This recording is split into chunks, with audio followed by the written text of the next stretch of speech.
Okay. So, and have you unmuted yourself from your end? Now you can hear? Can, No. can you hear me now? No, he's not. Yeah, now he's. Can you hear me? Yes. Right. Okay. Let's start with 1962. At the time, India was defeated decisively by China. India's GDP was twice that of China. Its per capita income was $141, and China's was about $70. So the point I'd like to make here is that economic comparisons are a little difficult to sustain in terms of military terms. You could be bigger, but militarily, situation could be very different. So today, China's GDP is almost 6 times that of India. It's $18 trillion, whereas we are still a little over $4.2 trillion. Its per capita income is 6 times ours. It's $13,136, and India's is $2,731. A huge gap. And this gap opened up, if you look at the data, opened up somewhere around 2000. 1998, we were about the same in terms of GDP, but the growth rates were very different. The trajectory started diverging very radically in 2000, and that difference has continued. So today there's a huge gap between India and China. I don't think we are in any position to challenge China for primacy in terms of world trade, world economy. Though in terms of GDP growth, where we contribute half of what China contributes to the world, and that gives us some value, some stick in the world economic situation. But otherwise, the gap is huge. Chinese have a bigger consumer market. They have a consumer market of almost 900 million, which spends more than $12 a day, whereas India's consumer market is spending $12 a day is about 473 million. So let's not get into the game now, because we're not going to catch up with them for a long time. We're not going to catch up till China slows down dramatically. And that dramatic slowdown will come in the mid-40s, 2040s, maybe a quarter century from now. And it is then Indian growth rates will be large enough to think in terms of overtaking China GDP. But then, we have another problem. Our own population is slowing down. And by 2040, the high growth areas in India will stop growing. Matter of fact, their populations will start decreasing. And the low growth areas of India, which is the Gangetic Plains, the northern belt, will keep growing. So are we going to be growing to be a rich country or a poor country is for our politicians to decide. In terms of trade, the deficit between China and India today is $100 billion a year. We have a bilateral trade of $135 billion, and our exports to China last year was $15.3 billion, out of which refined petroleum is $1.95 billion. That's the Reliance refinery in Jamnagar is exporting most of that diesel they produce to China and other countries. Iron ore is 1.04 billion, and shrimp is almost $1 billion. So the value addition we get from our exports to China is very little, whereas Chinese value addition to all their exports are huge, about 6 times the Indian average. Now, question is always asked about, how dependent are we on China for economic activity. Today, just think of, without Chinese imports, you will have no laptops in this country. Without Chinese imports, You will have no telecom, all your mobile phones, all that will go, because even though we assemble a lot now in India, the basic components still come from China. Our pharma industry will shut down. Our, our basic pharmaceutical APIs, most of it from China. So, you go down the line, we are heavily dependent on China for critical industries. After our oil, edible oil and mineral oil imports, China has the biggest source of imports for India. And they're critical imports. This whole feeling that they're exporting plastic Ganeshas and toys to India and making a killing, all wrong. We are interlinked with these people industrially in a very big way and dependent on them. And we've allowed this dependency to build up in the last decades because globalization has done that to us. And we continue to sustain this dependency. Now take even I visited the IKEA departmental store yesterday. 90% of the goods they sell are Chinese goods. So we've given the Chinese a huge market in India, and they're quite happy with the market. And they're happy with the situation because they've got India, but it hurts. We're dependent on them for sustenance of our critical industry. And we give them a balance of payment surplus. In the last decade, India should take pride in saying that we have contributed $1 trillion to the Chinese economy. Because our trade deficits amount to that much. There's no systematic attempt to look at our trade deficits. Actually, we don't even have an office in Delhi which looks at this aspect, where the Chinese Foreign Trade Office has got several hundred analysts working there. The Indian Foreign Trade Office has hardly a dozen people working on China trade. We don't even know about it. And more dangerous to our imports are the value-added imports we're getting from China. Actually, we're contributing to China's growth. Now, in military terms, I don't know, I can't say much, but all I can say is that as a layman, we have the outer lines on the border. Chinese have got the inner lines. They've got 14 airfields looking at the populated centers of India. And when we have to counter attack, where do we look? We've got the Tibetan desert. We don't have any population center or any industrial centers to target, whereas Chinese have got everything under their reach of their air power. So when we keep, and this Ukrainian-Russian war should give us some lessons there. The Chinese have got proven expertise in UAVs, in drones, and an ability to produce cheap, and the ability to devastate northern Indian industrial centers. So, I think we should move very carefully with our dealings with China and prepare. The Chinese, I heard the first speaker say that, the main adversary is America. But remember the famous Chinese saying that sometimes that you go to skin the cat, you're the monkey. When push comes to shove, the Chinese will be tempted to skin us, to scare America. And will America come to you for rescue at a time of conflict with China? I doubt it. The USA is too economically enmeshed to sacrifice that for India. And as a country, we delude ourselves, with Quad and this and that. Nothing is going to happen.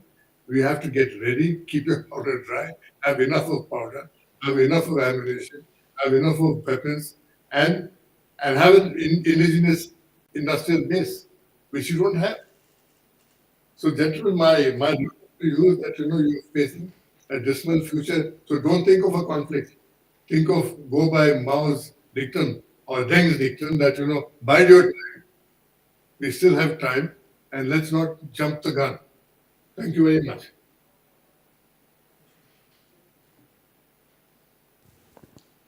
Professor Guruswamy, thank you very much for that frank exposition. Now, Dr. Suman Mukherjee, Director General, the Bhawanipur Educational Society College, will speak on the state of the Indian economy and capability of India to sustain war against China in the short term, capability to take on the challenge of economic dominance posed by China. Over to Professor Mukherjee. Good morning to all of you, ladies and gentlemen. I'm so grateful to the last speaker, Guru Swami Ji, for making my job easier because he's discussed the basic trends. I'd rather go into the issues that have not been discussed and some of the puzzles which need to be unwinded.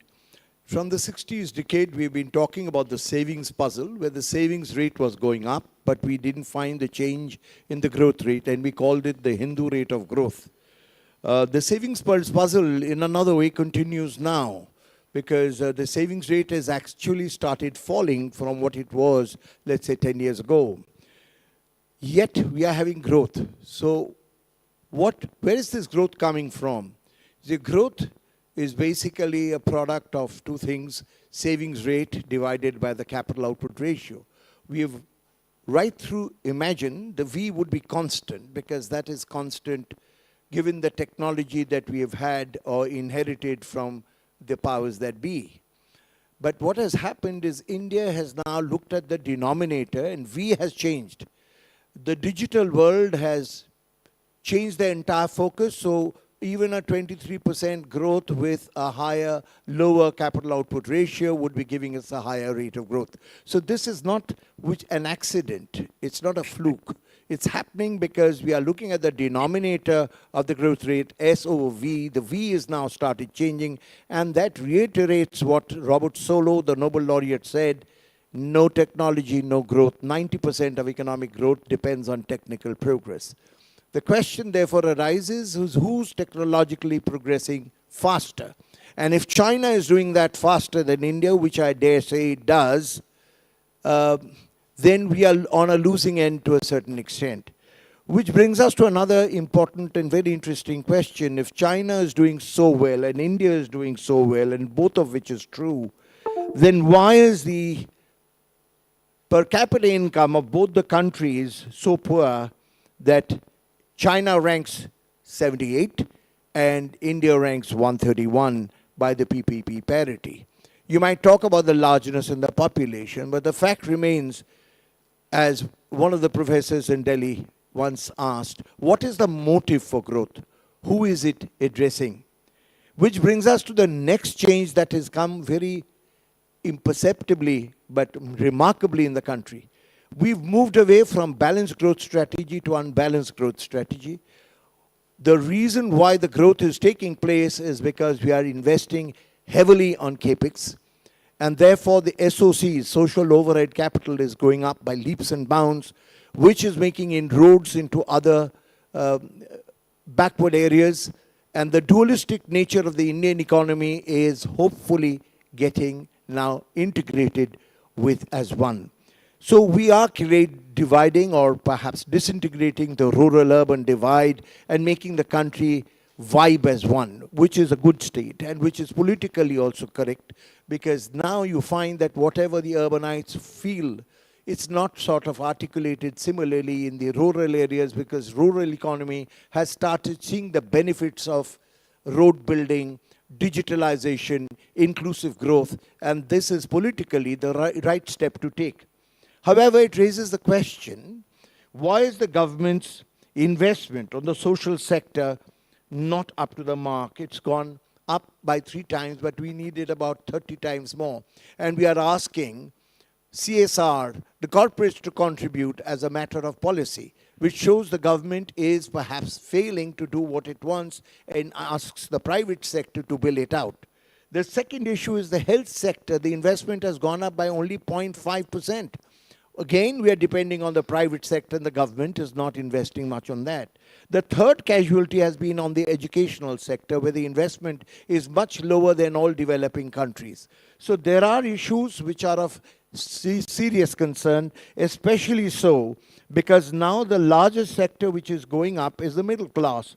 And we need to worry about that, because in the last 5 years, there has been a 47 increase in middle class, and their aspirations are growing.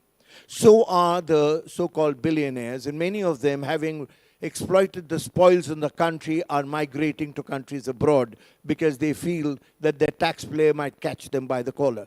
So these are two trends which cannot duck under. The aspirations of the middle class will require consumer goods, and that will have to come in. So electronic trades and manufacturing goods will continue to come into the country. And if China is doing better than us in that, we will continue to have deficit with regard to China. One point which perhaps we have not looked at is, if I look at the sector-wise breakdown, India's agricultural sector contributes 15%, whereas China contributes 8%. India's industrial sector contributes 23%, whereas China does for 39%. Services sector, India contributes 61%, and China contributes 52%. So therefore, to allow growth to take place, we need value-added products, we need manufacturing. There's another story which perhaps explains why the trade deficit is increasing, ever increasing. You see, these two are traded in terms of prices, but these are not tradable animals because they have moorings of a different kind. Agro-based products, primary products, are dependent on demand and supply, whereas manufacturing products are dependent on costs, and that adds to the profits. So if in agriculture, let's say India's prices have gone up 40 times over the last 40 years, I need to tell you that the industrial prices have gone up 156 times over the last 40 years. This, in the international arena, will tell you why India and China's trade is ever increasing. Perhaps the government of India recognizes this, and they talk about the Make in India story, which is so important. But if India has to catch up on the other fronts, India's manufacturing sector, be it Make in India or otherwise, has to go up. If we can't, then our strategy should be to globally ancillarize our products, and our strategy should be to get into a trade bloc. We've already got BRICS, which is creating wonders in the international arena, and problems too. And the other is we need to be a part of a framework where we are in an assembly line, where India is a part of the Commonwealth, where, let's say, China produces a product, Bangladesh produces another, India does that and goes into Pakistan, and we create a true Commonwealth, because this bloc needs to grow. And this is where the majority of the people is. This is where the majority of the problems are. Of course, we have to hold on to our land, and we must give a bloody nose to anybody who's getting into our land territory. But I dare say that going into war would be taking away the resources we badly need at the time when we need to really go into a launch pad. So we have to think about alternative diplomatic strategies which need to be embarked on. Let me tell you something which is happening, which perhaps we've ignored. Russia has been pushed into calling for a de-dollarization program, and BRICS is coming in with its own currency, which is creating a lot of tremors in the Western world. The American economy is likely to go in for a deep recession if people start changing their dollar holdings into something else, which is a question which I'd like to raise. Have you ever wondered why gold prices are suddenly rising? It's because China is now buying gold in a big measure. So if you have any gold, hold on to it, because that'll be the fastest growing asset in the country. Everybody is trying to get something tangible and move away from the dollar. And it is in the interest of India, China, Russia, Brazil. Nigeria has already gone in for a deal with us to see that we have an alternative to the dollar, which will bring us to the talking table with China to say, let's have a common currency. BRICS must have a common currency, and that would be strategically a good way to see that we avoid a skirmish and we go in for a policy of having an alternative to the American hegemony of calling the shots at the global arena. I don't see any other way of our progress. We need to protect our boundaries, but we can't actually afford to get into a war when our country is starving and we are really leaping forward, and India is doing so well. So that's one point that I'd like to build up on. I wish I had more time to get on with it, but there are two other issues which perhaps need to be looked at. Have you ever wondered, whereas US and American banks are making losses, India is actually making profits. And India's profits has gone up to 2.1 lakh crores, which is because as there's more growth, we need more currency, and currency gives India money. That, on one hand, will solve the fiscal deficit problem. On the other hand, it will usher in growth. So on fiscal front, we are earning more taxes. We are also earning indirect taxes. The GST is going up. The inflation has been under control. But then that is not enough because unemployment is rearing its ugly head. We are moving on to a model where, because of our agro-based policy and lack of manufacturing, we are not churning enough jobs. So that is going to be a problem. And that has created a lot of unrest, disquiet in many states. And that is a problem I think the next government must address. How do we create jobs? Because our educational systems is geared to see people are provided jobs. It's not geared to see that you create employment. So there needs to be a sea change in our thinking of how to survive, maybe use agriculture also as an industry, therefore commercialize agriculture. Our policy towards doing that, the farmers' policies were grounded because they are vested interests, but I think that is the right step to take. You have to commercialize agriculture. You have to allow private capital to move into agriculture, as we see in ITC, as we see in Australia. So agriculture must go in for value-added products, and that includes not just agro-based products, but mining by products like agro-processing industries and sericulture, horticulture, the animal husbandry, fisheries, and we have a huge coastal area of 7,500 kilometers. If poverty has to be reduced, we have to address the blue economy. We have to address the coastal line. So these are great opportunities which we have not really embarked on. Add to it the sustainability clause, and I think we are looking at another issue altogether. So on that note, I'd like to just say that, remember, your chance of being one of the leading countries is actually limited to 25 years because the demographic dividend is going to stop in 25 years. We are riding the crest of demographic dividend, but the ones who are already born will grow into their youth in 25 years time. But you must remember that Indian population has already started declining. And like in Europe, we will be facing that situation 25 years from now. So the window of creating a growth for India is just at 25 years more. And we better put our act together and start looking at policies more articulately. And I don't think manufacturing can be put on the backbenches anyway, no matter what the political issues are.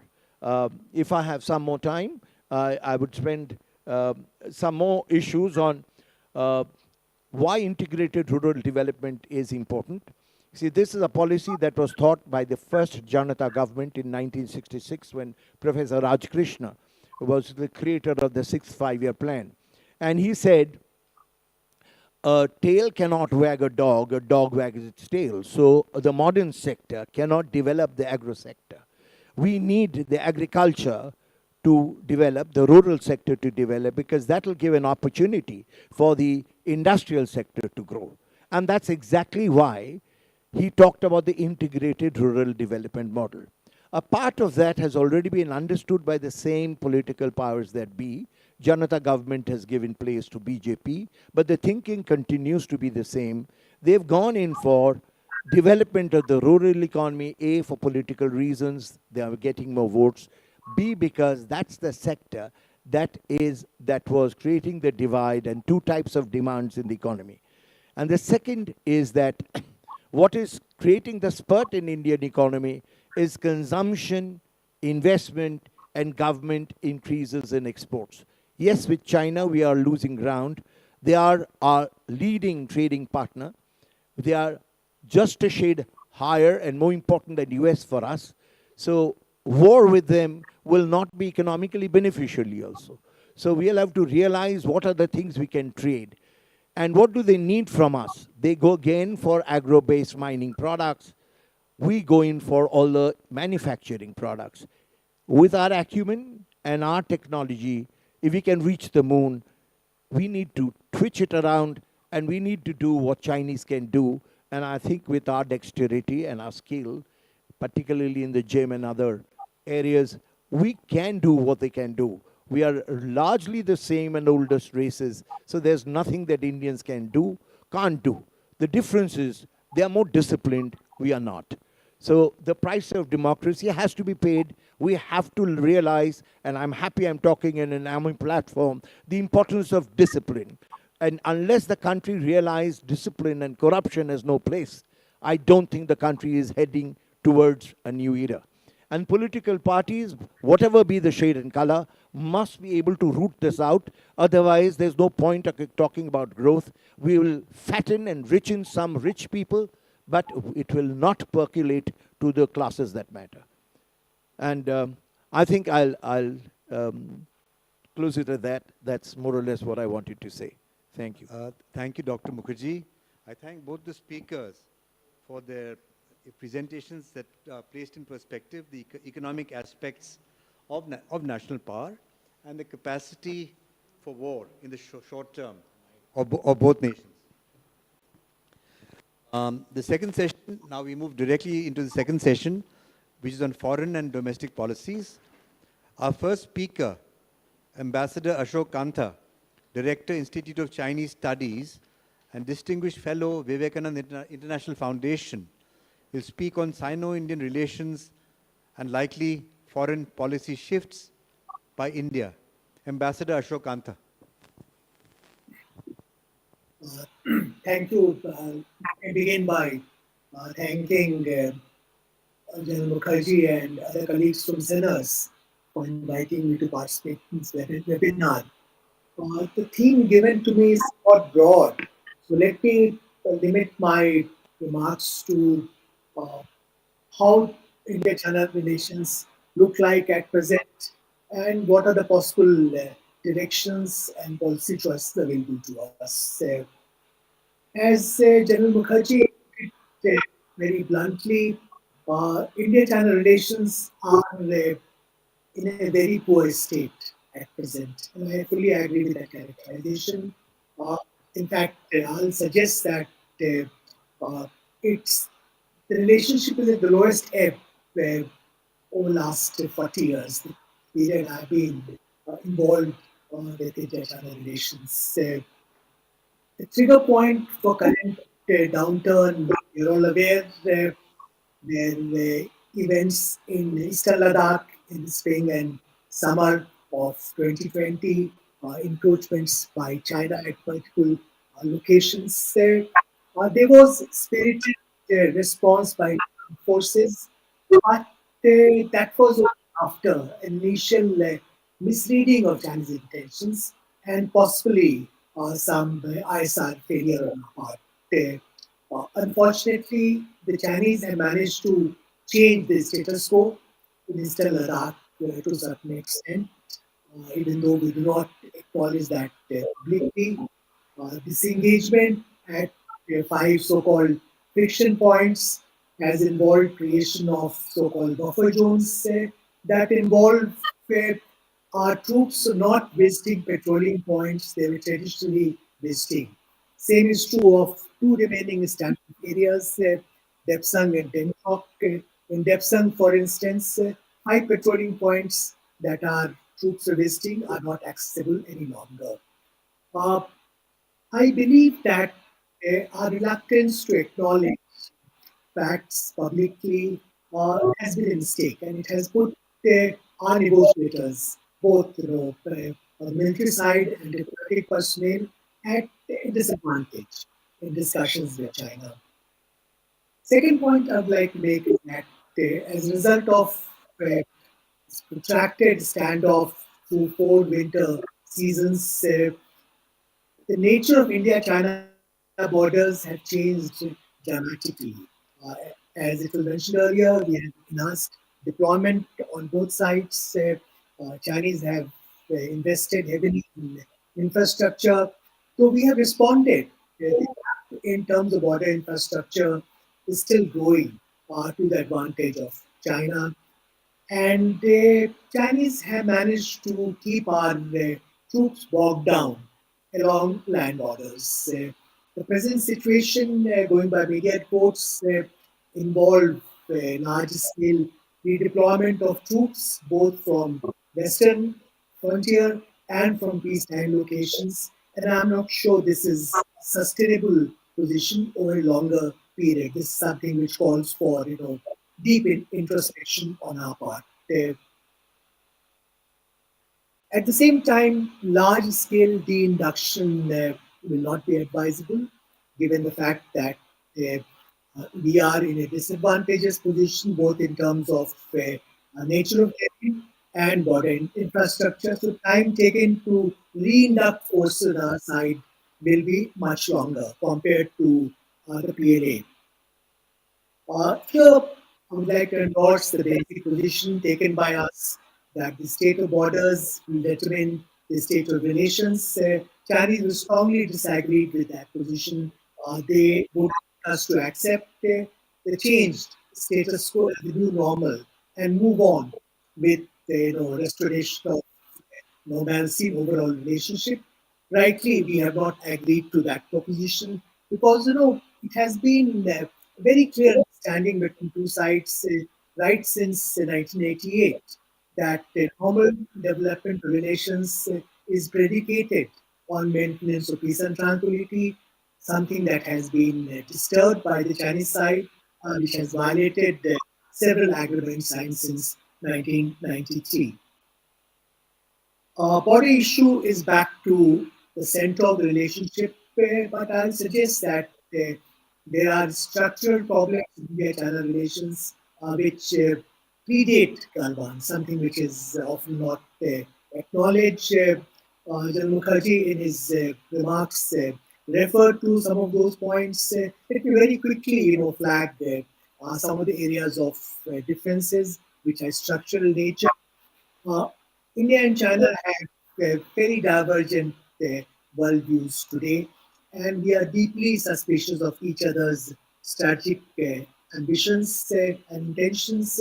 China talks of multipolarity, but in practice is seeking preeminence or dominance in Asia Pacific region, something which is not acceptable to us. It increasingly looks at India through the prism of its strategic contestation with the USA and deliberately underestimates India's agency and strategic autonomy, which has become another major problem in India-China relations. Our next point I'd like to mention is that uh, we should not look at what's happening in Eastern Ladakh in isolation because it is part of larger behavior by China in four theaters, Taiwan Strait, South China Sea, East China Sea, and India-China borders, where China is not inclined to go for outright military conflict at this stage, but it engages in what can be described as grey zone operations, where it makes incremental gains through coercive military economic measures and incrementally changes facts on the ground. Most important example of that is what has happened in South China Sea in the last 10 years, where the situation has changed fundamentally as a result of incremental tactical changes aggregating into strategic realignment of position.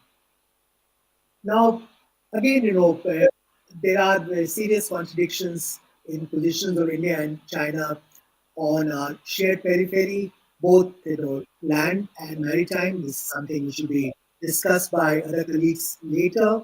Uh, Short point I would like to make is that my own dealings with China, especially in Sri Lanka and Nepal, indicates that they have moved away from their early position of seeking influence to one of seeking strategic dominance, and they are increasingly active, in domestic politics of those countries, and they are not at all mindful of our concerns and interests, whether in South Asia or in the Ocean region. Indian Ocean region is now considered as part of a regular area of operation as China pursues what it calls two ocean strategy. So Contradictions between two sides, two countries in these theaters, land maritime, are likely to increase further uh, as we progress. Let me briefly mention to a point that Professor Mongoose Swami also referred to, nature of economic relationship between India and China, which has become very lopsided. We have developed dependencies in areas, and China, as also USA, have track record a weaponization of economic interdependence, and this is something we need to be very wary of. We have taken some steps, like keeping Chinese entities like ZTE and Huawei out of 5G telephony, putting investment from China in prior approval category, press note 3, that happened in fact before the border standoff in April 2020, prohibition or banning of 350 apps. So these are important measures, but we suggest inadequate. Looking ahead, uh, we expect a new government to take office shortly within the next couple of weeks or so. Uh, I'll make some suggestions in that regard. First, I think it's time that we should engage China in far more in-depth strategic dialogue, which can take place through back channels, through special MSCs, as we have done in the past during difficult moments in India-China relations. For instance, we had the Bangtung incident in 1986-87. Mr. P. N. Aksar went on a 10-day secret visit to China, which was very helpful in diffusing situation. So we have to not depend excessively on existing platforms like talks between corps commanders or WMCC. These are in fact suboptimal platforms for the discussions. We'll have to locate border issue in larger strategic concerns of two countries. Only then we'll be able to make progress, and not by looking at border issue too narrowly as we're doing at present. Likewise, we need to resume track two dialogue. A reference was made earlier to the centenary of Gurudev Rabindranath Tagore's visit to China in 1924. It's unfortunate that when China Bhavan organized a major conference last month, Chinese scholars were not allowed to come. I think it's very important that we should continue our dialogue at various levels with China, especially given the fact that China is our primary strategic challenge. In parallel, we need to continue investing in deterrence along with exploration of creative pro options.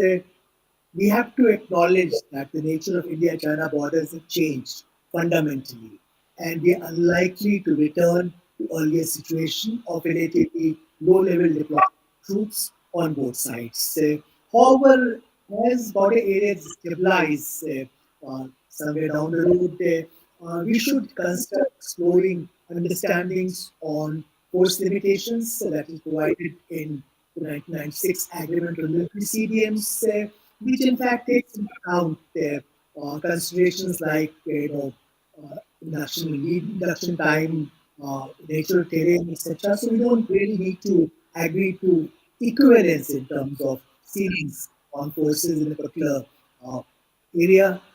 This is something should be pursued because the current situation of escalated enhancement is intrinsically risky and should not be continued for too long. Otherwise, while we must insist on restoration of patrolling by Indian troops to patrol points they were visiting earlier, we can explore alternatives like overlapping patrolling in Eastern Ladakh, which was happening earlier and formalized now.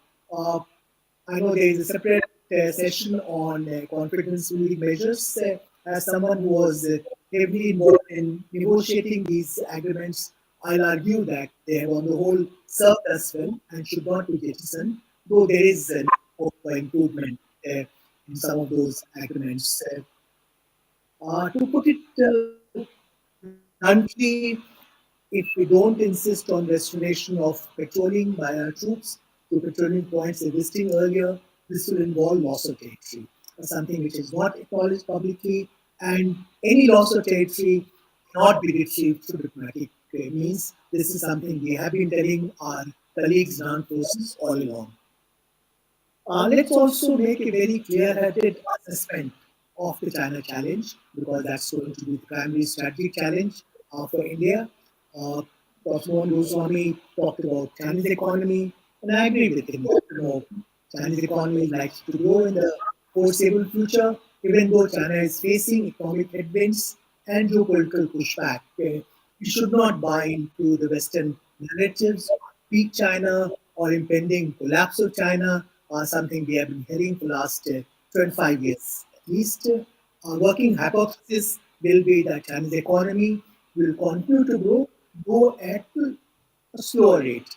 And the gap between economies of India and China will unfortunately continue to expand into the foreseeable future, given the fact that our GDP is only $3.7 trillion and China's GDP is almost $18 trillion. So the base effect will come into play if we go at a faster pace. I'll just conclude by making a couple other points. A question has been raised earlier whether we are moving towards an armed conflict in the region. My own assessment is that at this stage, China is not interested in outright military conflict, either with India or with the USA. It's quite comfortable with its wage zone operations, which permits it to make incremental gains as it's doing in Taiwan Strait, East China Sea, South China Sea, and along India-China borders. But at the same time, it will continue to engage in a stance involving economic coercion, and we need to put in place deterrence. And even for outright military conflict, preparedness will be the best deterrence. So that's something we need to prepare. I'm not confident that we are today in that position to take care of a two-front scenario, for instance. Likewise, we'll have to be far more sophisticated in our policy of economic de-risking vis-a-vis China. We have taken some steps, but as countries like USA and European countries are recognizing, de-risking is going to be extremely difficult given the fact that China is a central node in the global value chains. There will be difficult trade-offs to be made, but we have to reduce dependence on China. It's going to be a protracted process, but our objective should be clear. Even if it's painful, it's something we have to move towards. Given the capability gap between India and China, we have no choice but to engage in policy of balancing vis-a-vis China, working with countries like USA and others who have shared apprehensions regarding Chinese behavior. At the same time, we have to recognize that when it comes to any India-China border conflict, we'll be largely on our own. And at best, we'll get some real-time intelligence and some military hardware.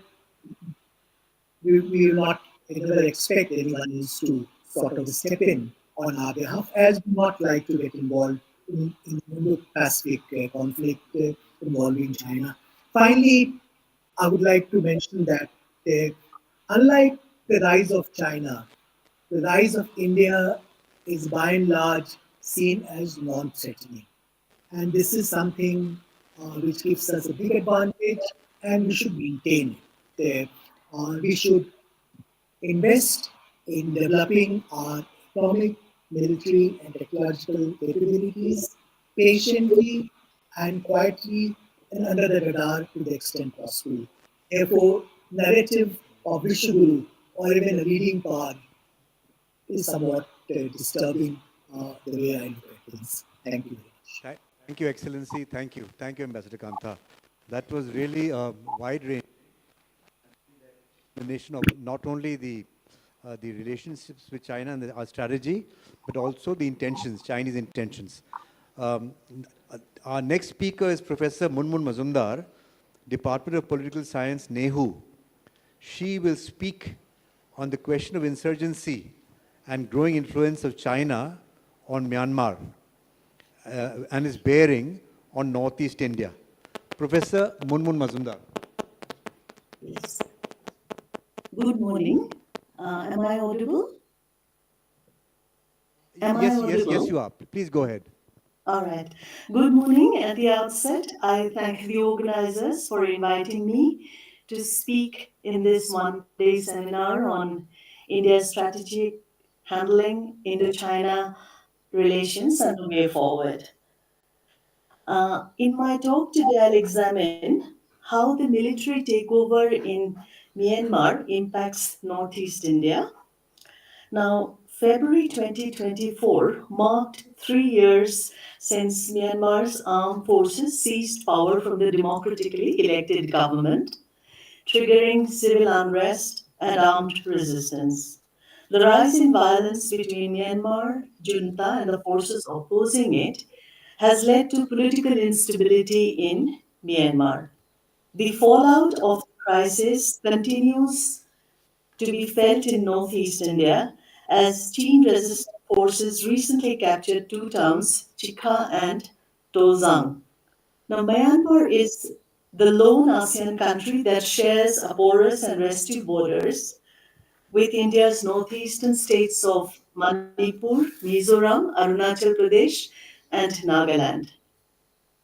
Myanmar states are those of Kachin, Sengin, and Chin. India's security concerns within its own borderlands are in many ways entwined with domestic developments inside Myanmar. Civil unrest in Myanmar, therefore, has stoked ethnic tension and spillover violence in India's borderlands.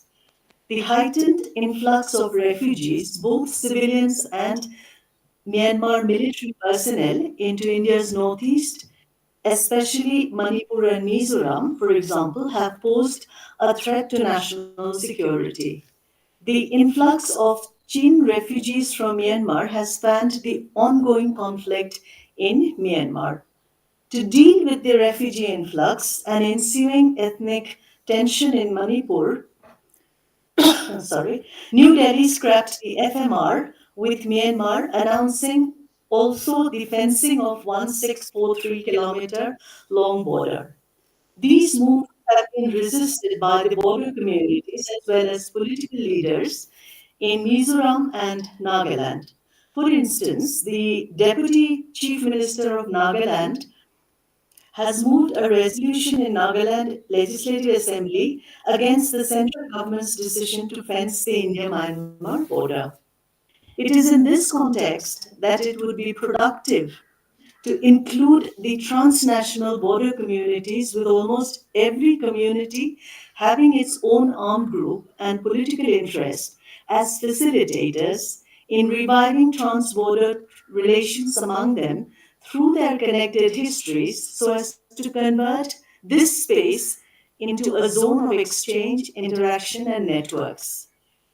Ideally, it would do well for India to construct its policy in a manner that will take into account the dynamics of the border areas while addressing cross border insurgency. More so, since the developments in Myanmar have created a conducive environment for active insurgent groups as well as for the nexus between insurgent groups and transnational drug syndicates. As a matter of fact, the military coup followed by the civil war gave a boost to opium cultivation, cross border narcotic trafficking, thereby creating new avenues for illicit profit making, extortion, and violence. The sophistication of weaponry and military tactics employed by insurgent groups have profound implications for the internal security of the region. There has been a long history of insurgency in India's northeast, and it is a fact that shared ethnic and cultural linkages between the people of the borderland have enabled insurgent groups to seek refuge and support in Myanmar. It is here that Myanmar's cooperation becomes essential to curb insurgent groups to continue to seek refuge in, as well as use Myanmar as a staging post to carry out attacks against security forces within India. The challenge in the present situation lies in finding the right amount of leverage within Myanmar to prevent insurgent groups from using the border as refuge or even obtaining arms. India's cooperation with the Tatmadaw before the coup saw Myanmar handing over for the first time 22 insurgents in May 2020 in the midst of China's growing assertiveness, be it in South China Sea or the Galwan. India's is aware that it is essential to cultivate ties with political security power of the day to tackle cross-border insurgency as well as to keep a check on China's ambition in Myanmar. In many ways, New Delhi is walking a tightrope between backing the junta and engaging with the ethnic armed organizations to protect its interests. Viewed from Italy, the military takeover has increased regime's dependence on China. By blocking the UN Security Council's effort to condemn the coup, it effectively sent a message to Myanmar military that, as in the past, China has once again stood by Myanmar. Additionally, China's support to various ethnic insurgency groups in Myanmar enables it to gain influence within Myanmar. Given India's strategic interest in Myanmar, it is concerned over the influence along the Bay of Bengal and cannot afford to lose this space entirely to China. The China factor further accentuates that it is in India's geostrategic interest to see a strong Myanmar prevail as a stable and autonomous country and not a weak Myanmar having to lean heavily on China and pressured into acting on Beijing's biddings. Equally, India cannot allow Myanmar slipping into an extended civil war because of the ensuing implications, especially for northeastern states. With the conflict in Myanmar continuing to spiral towards a full blown humanitarian crisis, it is time for India to go beyond its cautious position. India should capitalize its position as a federal democracy and carve out its own distinct space in Myanmar. India could also play a larger mediating role by coordinating with ASEAN to facilitate the implementation of ASEAN's five-point consensus, which, although in an impasse, remains one of the few official diplomatic processes in place that calls for immediate cessation of violence and constructive dialogue towards the peace process in Myanmar. Thank you. Professor Sundar, thank you very much. You're obviously a very good T20 player, unlike many of us who still play Test cricket. The next speaker is Professor Gurudas Das of the National Institute of Technology, Silchar, Assam. He will speak on India's Act East policy and India's relations with Myanmar and Southeast Asia. Over to Professor Gurudas Das. Sir, can you hear me? Am I audible? You're audible, sir. Please go ahead. Okay, give me a minute. I will upload my PPT. Just a minute, sir.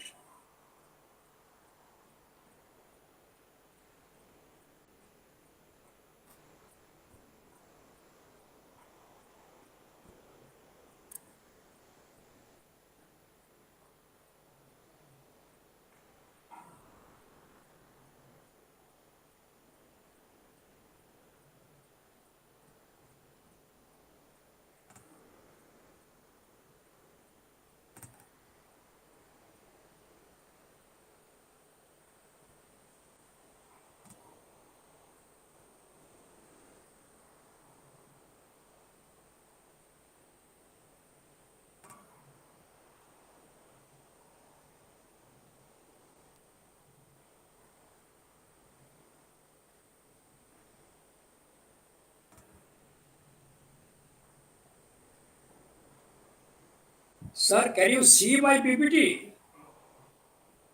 Yeah, it's quite clear. Please go ahead.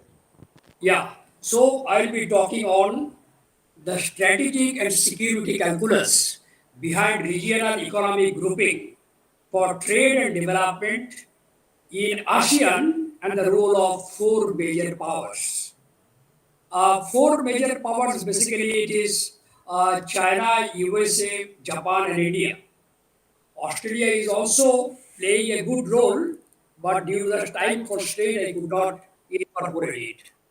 So, this is ASEAN.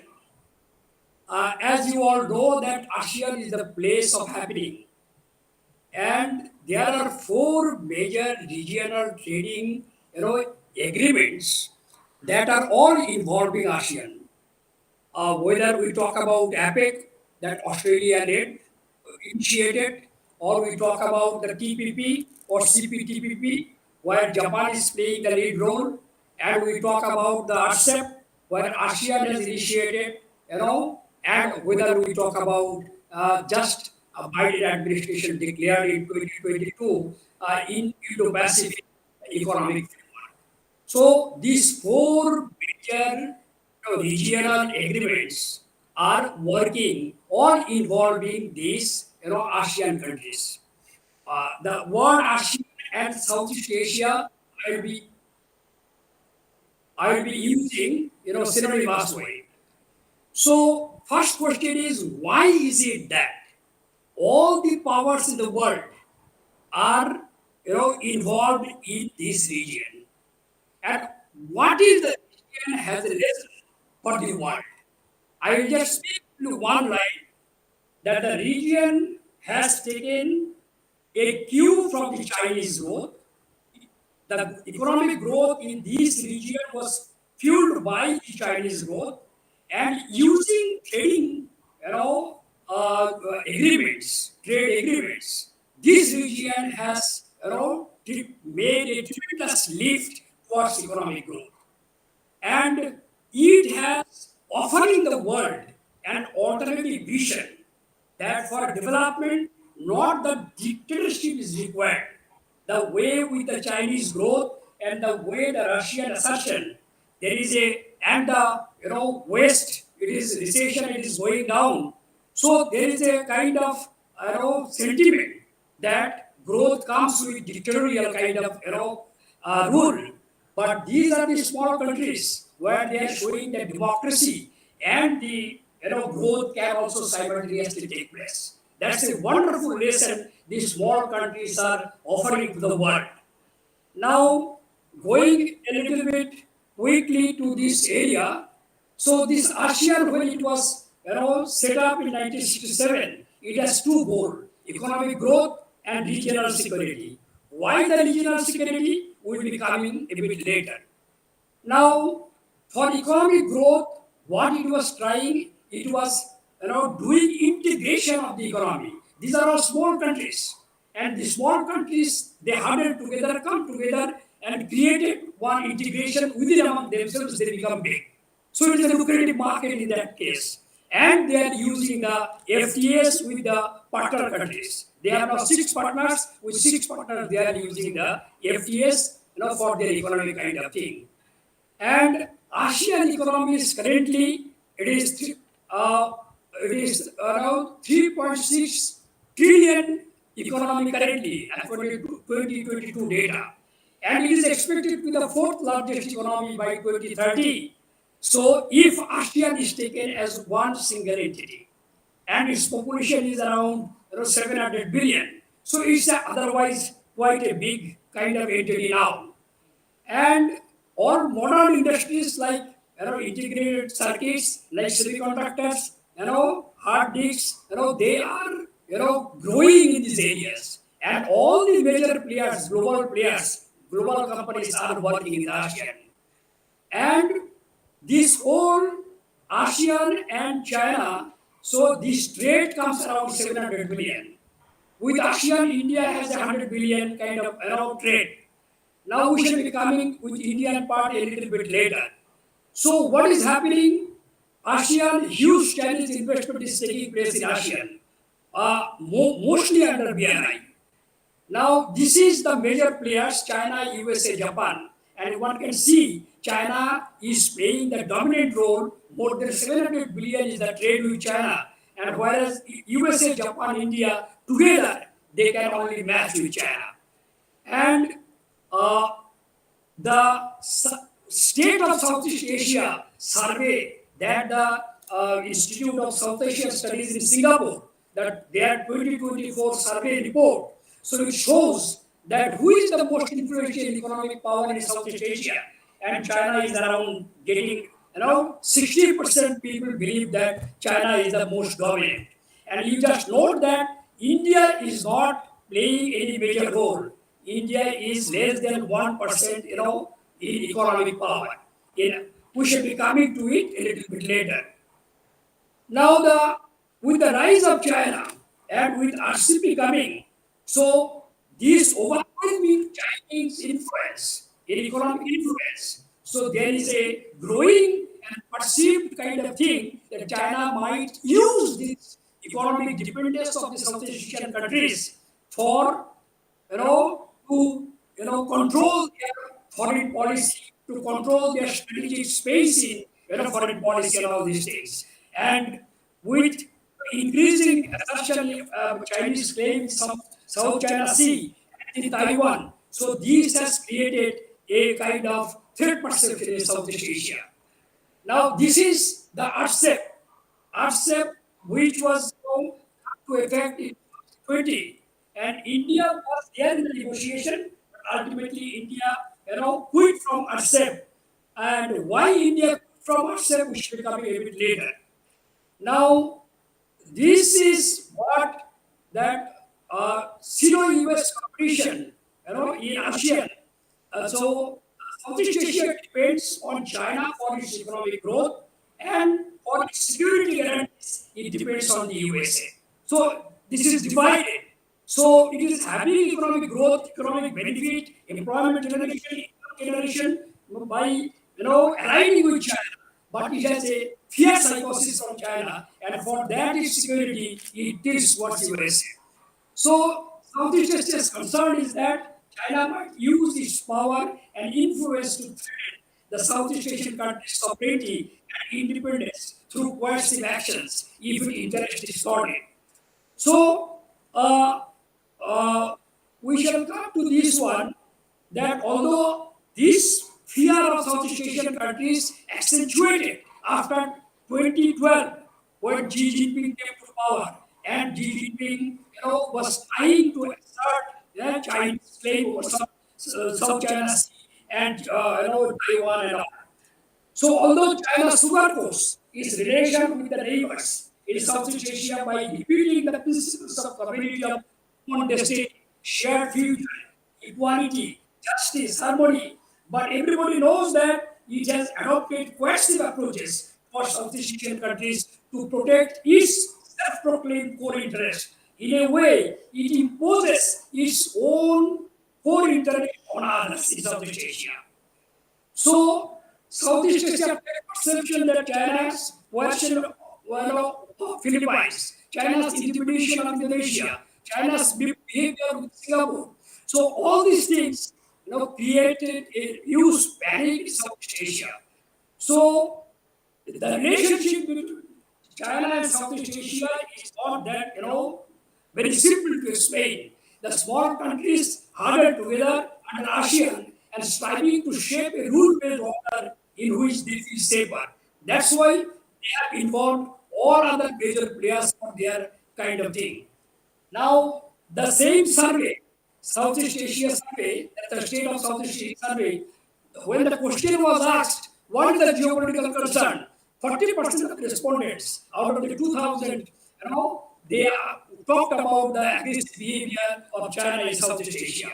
And they also talked about that Southeast Asian countries should oppose China's claim over Taiwan diplomatically. So, defeating the regional security, Southeast Asia sees great economic advantage in cooperating with China, simultaneously facing huge geopolitical challenges in safeguarding the territorial and strategic sovereignty arising out of Chinese claim for South China Sea. Now, their security part is taken care of through a number of institutions, within the ASEAN they have created. One is the ASEAN Regional Forum, and in that forum, all the major, players, global geopolitical players, powers, they are all there, including China, including USA, Russia, India, and all other there. Now, once Russia is aligning itself with China, so basically Southeast Asia has no other power to bank on apart from USA. But what is the interest in Southeast Asia? So, American companies, about 6,200 companies are operating in Southeast Asia. So, America has a big economic interest in Southeast Asia. Apart from that, Thailand, Philippines, and Singapore, these are USA partners for a long time. And Southeast Asia is near at Australia, which is a very close partner of USA. So USA has a strategic and both economic interest in Southeast Asia. And that's why, TPP was conceived during Obama's time. But when Trump came to power, so America was withdrawn from the TPP and Japan was forcing the now running the TPP under the Japan's leadership and all. Now, similarly, when Biden came to power, these Southeast Asian countries communicated to the American administration that do something for the security of this region. And that's why Indo-Pacific Economic Framework was adopted in 2022. And except China, all others are there in this. So we forget this. So US's strategy is moving from hub and spoke to lattice work security and architecture. And in lattice work security and architecture, US already formed what focus Japan South Korea Federal, Philippines US alliance, using a number of false analysis. They are trying to haze this region against the Chinese aggression and all. So what is the Japan's interest here? Why Japan is so kind of TPP is studying and Japan has come in a big way to become a major maritime security provider Southeast Asian countries because 12,000 Japanese companies are operating in Southeast Asia. And moreover, China plus one and Thailand plus one policy of Japan, their Japanese companies are spreading in other Southeast Asian countries. And alternative to BRI, Japan offers Southeast Asia partnership for quality infrastructure, and they have invested more than the Chinese companies. Now, moreover, Japan has adopted free and open to Pacific policy in 2016, and particularly at the time, Shinzo Abe was there as Prime Minister and helping Philippines. Professor Das, may I Vietnam. request you to start your touchdown? Yes, sir. Please start winding up. Yeah. So we shall be coming to the last one. So India, we could not well economically with Southeast Asia kind of thing. We have taken ourselves out of ourselves. We are not there in Asia Pacific Economic Cooperation, APEC. We are not there in TPP, right? So none of the major trade arrangements we are there. Because only argument is that Indian economy won't be able to compete with Chinese companies and all, so we won't be there. So one can ask that when Indian companies will be becoming adult and growing so that they can face the world. If we have to play one global role, then our companies have to be global and they have to face the other companies and they have to grow themselves. So my conclusion I am coming. So we should go ahead. Concluding power is that power asymmetry in East Southeast Asia and in South China Sea, it has opened up an immense scope for India to play a more robust role to further economic and strategic interest. India needs to pay more attention to develop skilled core professionals familiar with the language, culture, political ability, climates of the Southeast Asian countries. And India should not compete with China, but alongside China, India should promote its own national interest. Thank you, sir. Professor Gurudas Das, that was a really learned and in-depth presentation. Thank you very much. Our next speaker is Ambassador Shiv Shankar Mukherjee, who was India's envoy to several countries, including UK and Nepal. He will speak on China's relations with Nepal, Bhutan, and the likely effect of India's foreign policy on its immediate neighborhood. Ambassador Shiv Shankar Mukherjee.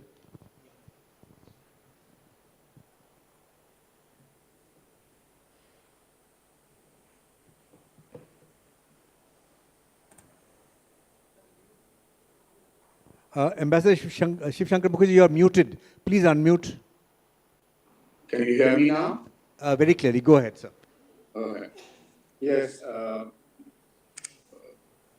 I'll begin this little presentation with Nepal, then go over to Bhutan. Speaking of Nepal, I think first of all we need to look at the context, a little bit of history, a little bit of geography, and then I'd like to just speak a little bit about busting a couple of myths when most Indian observers think about Nepal. Historically, I think one statement that has become almost a cliche, but like all cliches remains a truth, is Prithvinarayan Shah, the founder of modern-day Nepal's statement that Nepal is a yam between two boulders, which is, the two boulders being India and China. And that sentence explains a whole lot about Nepal's attitude to India, Nepal's policies, and where it sees itself in terms of guarding its sovereignty and its security. And as in more recent history, the plummeting relationship, the downward spiral of relationship between India and China offers Nepal also as a spin-off the opportunity to leverage China when it wants to obtain concessions from India or when it wants to needle India.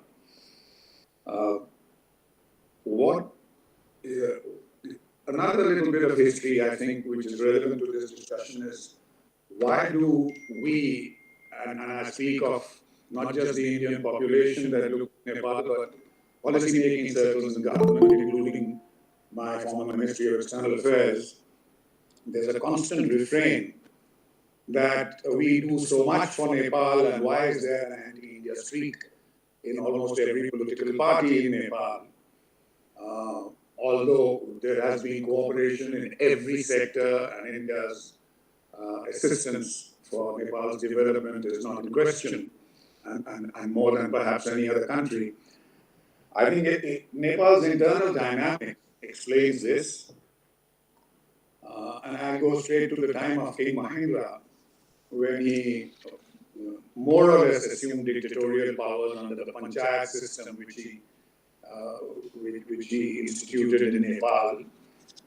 To put it very briefly, it was from Mahendra's time that we see that India, the big brother, and may I remind the listeners that the big brother syndrome operates big time in relations between Nepal and India, as it does in some other parts of the world.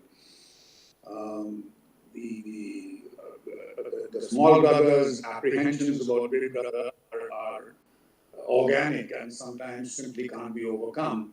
But what Mahendra did was basically made India the scapegoat for all the policy failures within Nepal and equated anti-Indianism with nationalism, something that carries on to the political situation in Nepal even today.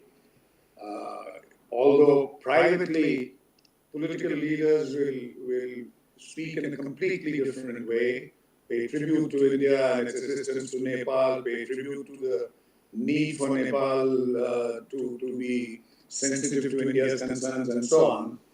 But in terms of public rhetoric, one of the worst things that you can say to a Nepali politician, I realized when I was there, one of the worst things that you can say to a Nepali politician, which he takes as an insult, is that you are an Indian agent.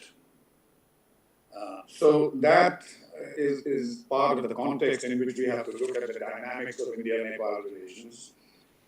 Look at geography.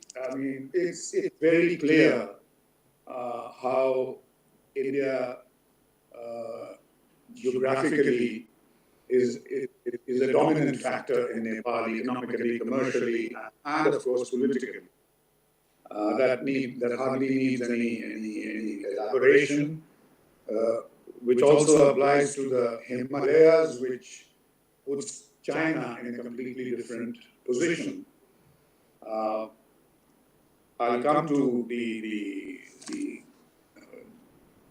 effect that this has on the triangular sort of relationship between China, India, and Nepal a little later. But geography, of course, is of paramount importance in trying to understand our relationship with Nepal.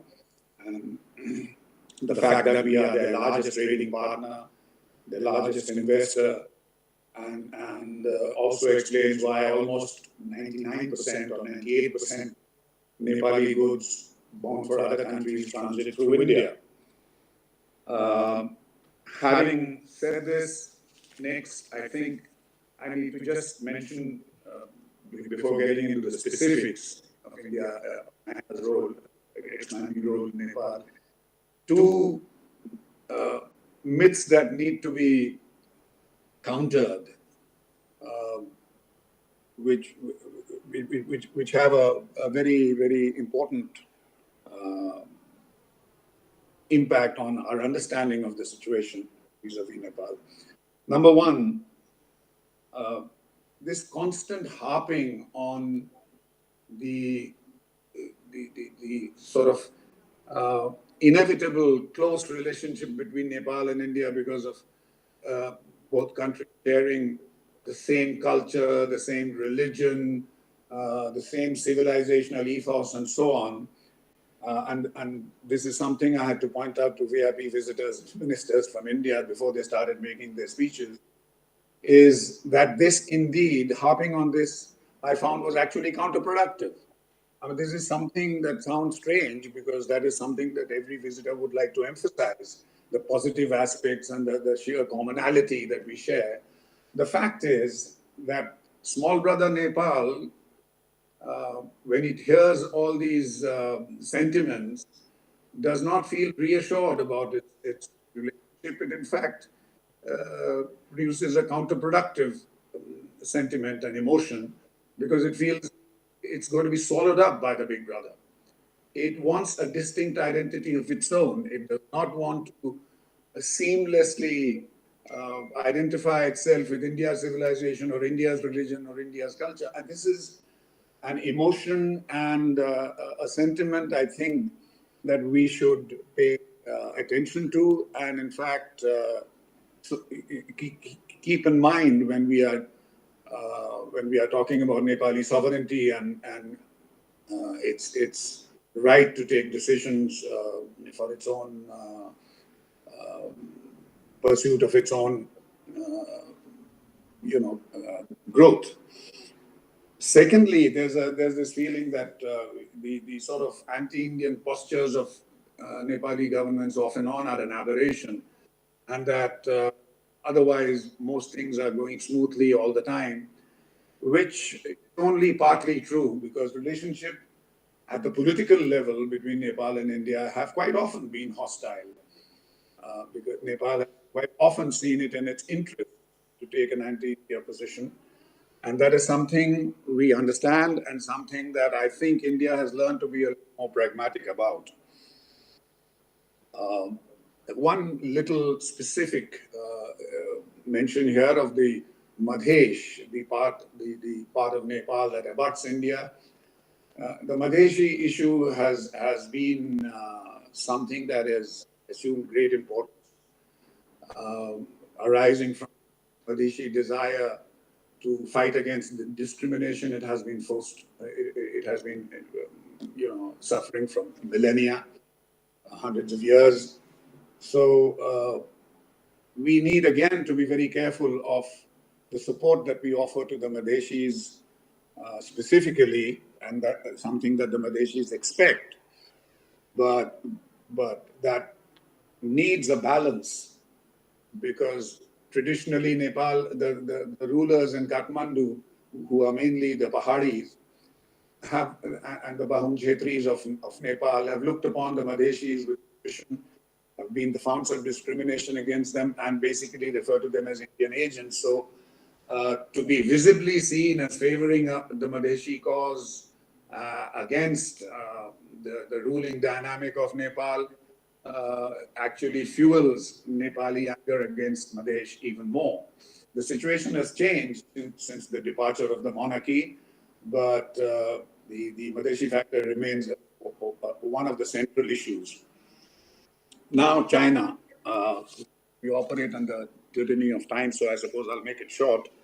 When I first went to Nepal, I saw that China's role was not very visible nor very active. It was mainly economic. It demanded. I had received a Chinese delegation after it was clear the monarchy was going, and the monarchy had hitherto been seen as a friend of China and vice versa. And the leader of the delegation told me quite clearly that politically, real axe to grind in Nepal. What we expect from Nepal is support for the one China policy, and to keep the Tibetan refugees in check, to listen, and not to allow them to engage in anti-Chinese propaganda on Nepali soil and so on. And the Nepalis have been happy to do that, which is quite true. In fact, in earlier days, when it was a different China, not such a powerful China as it is now, the Chinese government, and it was confirmed to me by six-time Prime Minister Suri Bahadur Thapa, used to constantly tell Nepali that you should maintain good relations with India, because that's what the history and geography impels. However, the situation has changed quite completely. Now, starting from about, I think, 2015, 2017, as China globally became more assertive, it is now an active political player in China. It played a very visible, active role in trying to get the communist parties together when a new coalition government was trying to be formed. And it is investing heavily in China and the power projects and hydropower projects, road building, and so on and so forth. There's talk of another highway from Tibet to Kathmandu, apart from the Arniko highway. Even in trade, in spite of the problems caused by the terrain, about a quarter of Nepali trade, not a quarter, but quite a substantial amount of trade is now carrying on between Nepal and China. What should India do has of course been the central question for the country to which I belonged. And indeed, not just Delhi, but I think the neighboring states of Nepal, Uttar Pradesh, Bihar, and so on, because of the open border, need to be involved in this. I think we need to remember that regardless of Chinese encroachments in the economy and commerce and China's deep pockets, I do not think in the foreseeable future our leverage provided by geography and history, leverage of being the country to which Nepal opens up, is going to be reduced drastically. We do have the wherewithal to use leverage against Nepal when it is necessary. But my point is that it should never be we should never let it come to the point where it is necessary. And therefore, I think the following needs to be done. One is our development cooperation with Nepal, where we already have done a lot, should be doubled or tripled. This will go a long way with modest investments, modest in terms of the overall the gains that we expect from our neighborhood. And we should do this quickly and efficiently. There is a saying that goes around the world. I heard this in Africa, and it applies to our neighbors in our projects, that India promises but China delivers. We have to ramp up and make more efficient our project completion methods. We should therefore continue this far more generously. We must drastically increase the number of scholarships and assistance we give to Nepali students for education in India. This creates the kind of hinterland of people who know about India and India's positive feelings towards Nepal. And here it involves even back channel diplomacy. We have to, while making it clear to Nepal that all we need is a stable and prosperous Nepal on our borders, we need a Nepal that is sensitive to our concerns, principally vis-a-vis China, and point out the red lines. We don't have to harp now on what the red lines are. People know what the red lines are. And that the red lines should not be crossed. And if they are not, then India will be their foremost friend. This, I think, sums up a short, brief introduction to what is going on and what we expect in the future. Now, as far as Bhutan is concerned, Sir, we'll need to wind up, sir. yes, I'll make it very short. Something similar applies to Bhutan in terms of the history and geography, so I won't repeat that. I think the present day situation arises out of Doklam, and 6 or 7 years later, the first ever visit of the Bhutanese foreign minister to Beijing in 2023, we signed a number of agreements and so on. Basically, this is something for which India has to have eternal vigilance. Bhutan has been courageous enough and good enough to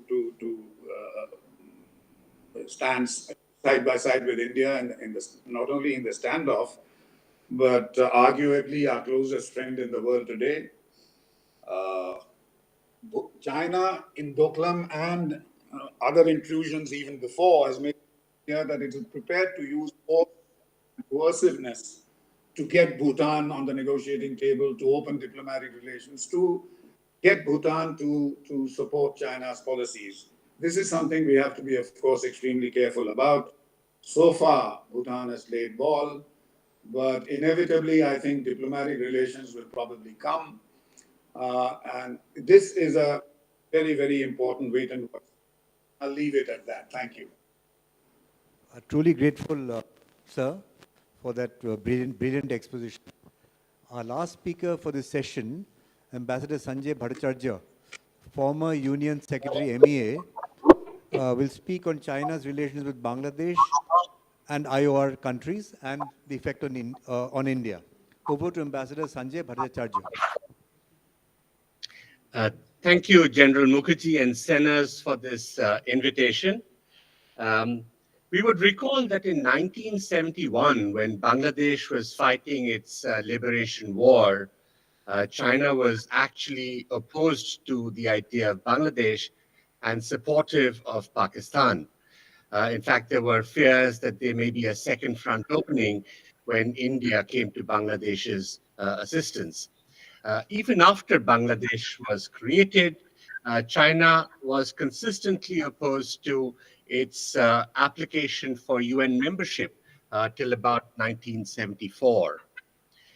In 1992, you would recall that there was a very celebrated article by a former Chinese admiral which said the Indian Ocean is not India's ocean.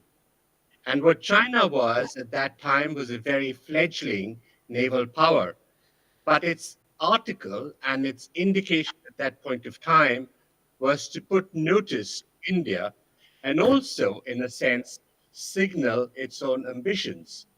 So on both these issues, if we kind of watch the trend of development since it all began, we do see that in one particular instance, China has relentlessly pursued power politics. And in the other one, of course, we do notice that it has changed course.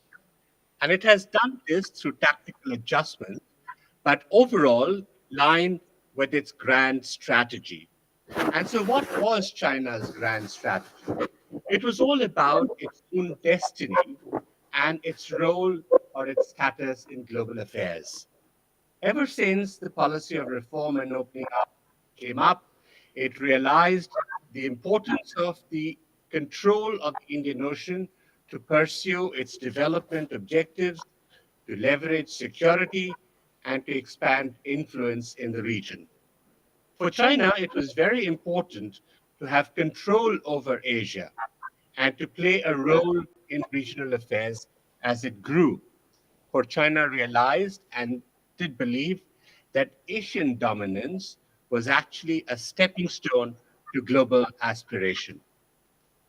There was a sense of euphoria, which we all saw when China surpassed the Japanese GDP. And thereafter, we did see a very assertive China coming about and the exposition of the China dream.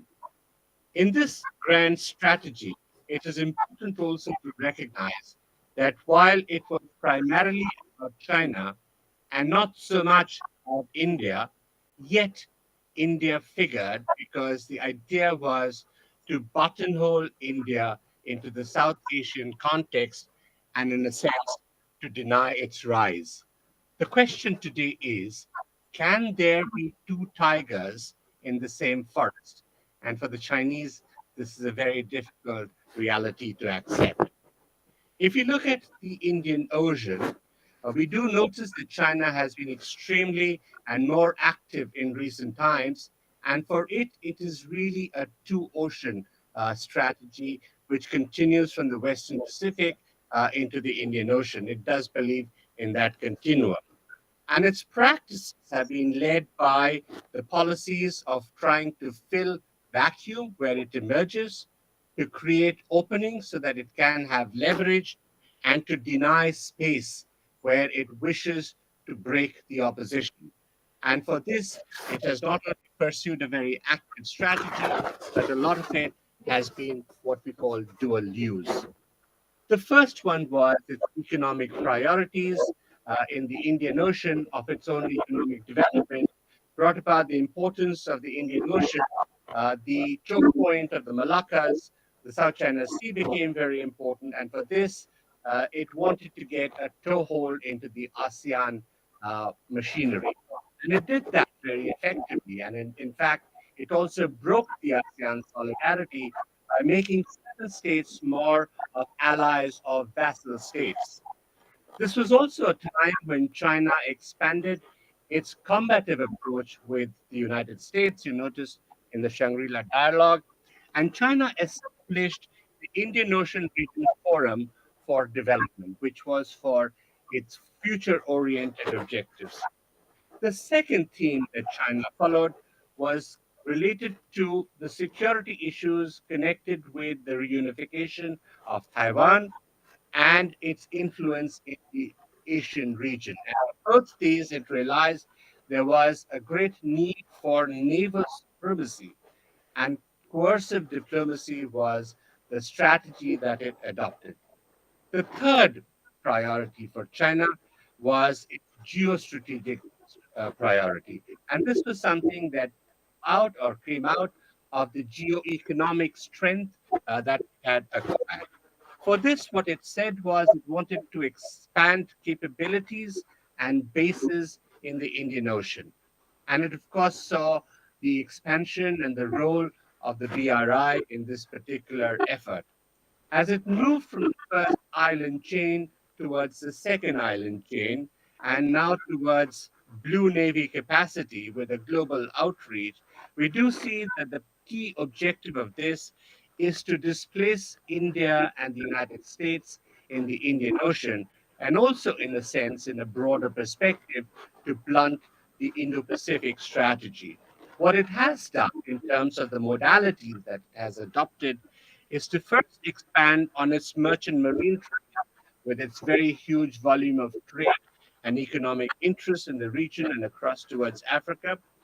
It has expanded its fishing fleets, which in many ways are actually an extended arm of the state, and it does use this to probe and prod. It has expanded its shipbuilding capacity, so today it controls and has more than 40% of the global shipbuilding capacity. In its search for alternate routes and its security interests, it had expanded its submarine operations, hydrographic studies, and intelligence operations. And many of these were actually done under the guise of counterterrorism operations, particularly as you see in the Western Indian Ocean. What it has also done, this is something that is very strong, tangible, was to set ports, many of them with dual naval facilities for military capabilities. You've seen in the expansion of islands in the South China Sea, Chokfu, Cox's Bazar, Chittagong, Hambantota, uh, Colombo, Maldives, Gwadar, Seychelles, its relations with the United Arab Emirates, the base in Djibouti, its discussions with Comoros, and even in Mauritius. What we do see is that China, which is already a huge continental power, is now moving towards a maritime power. And for this, the continuum of the Western Pacific and the Indian Ocean is of importance. Let's now move to Bangladesh. This was one in which it had a bad beginning, but it quickly changed tack, and particularly with military coups, it was able to establish a relationship in which it expanded not only military relations, but also commercial and cultural ties. You recall that during Zia and Ershad's time, these were expanded considerably, and Khalida even invited China to be an observer in the SARC. It also set up certain new mechanisms like the Kunming Initiative, in which it sought to integrate and involve Myanmar as well. So if we look at China's progress and imprint in Bangladesh, let's look at it in four key pillars. The first is the development cooperation pillar, in which it has really sought to highlight and put forward big and popular projects to win the appreciation of the people, and at the same time also deliver economic benefits to the well endowed or politically business wise more enabled and empowered. At the same time, it is also sought to provide a contrast, and this was mentioned earlier, Indian implementation of development projects. And finally, I think what it has done is provided an inroad for Chinese business and construction companies. Interestingly, it has looked at very big infrastructure projects, the roads and bridges, tunnels, fertilizer plant. It even offered a nuclear power plant over there. The second pillar for it was the economic engagement. A lot has been said about the trade imbalance, but China has always tried to focus on this and say that we'll have purchase missions which can bring in more trade over there. But we see today that while Bangladesh's principal export destination is the United States, its biggest trade partner is China with a huge deficit. Uh, Bangladesh has been trying to be careful and cautious about not falling into the debt trap, something that many other countries in the region have fallen prey to. And although there are about $25 billion worth of projects that have been promised, less than $5 billion worth are under implementation at present. There is a bit of pushback from Bangladesh bureaucracy and politics, but there are certain vested interests in Bangladesh which have tried to go ahead. The third pillar, and this is something that has grown very significantly over time, is the defense pillar. And in this, we see not only the transfer and sale of hardware, we see tanks, artillery, frigates, patrol boats, submarines, fighter jets, missiles, but we also see joint defense exercises and training, and under the guise of UN peacekeeping operations, counterterrorism operations, the building of a submarine base in Cox's Bazar with a capacity for 6 submarines is actually quite significant in this context. The fourth pillar, and this is something that not much is talked about, is what China has done called elite capture. And elite capture is both in the political and the business communities where they provide support and lobby for Chinese interests across the policy framework. And it develops a certain vested interest group. And recently, when the Bangladesh elections took place, we did see that the Chinese were seeking to play a more active role. But there is a new development as well that I wish to point out, and there are three things that I want to point out in this.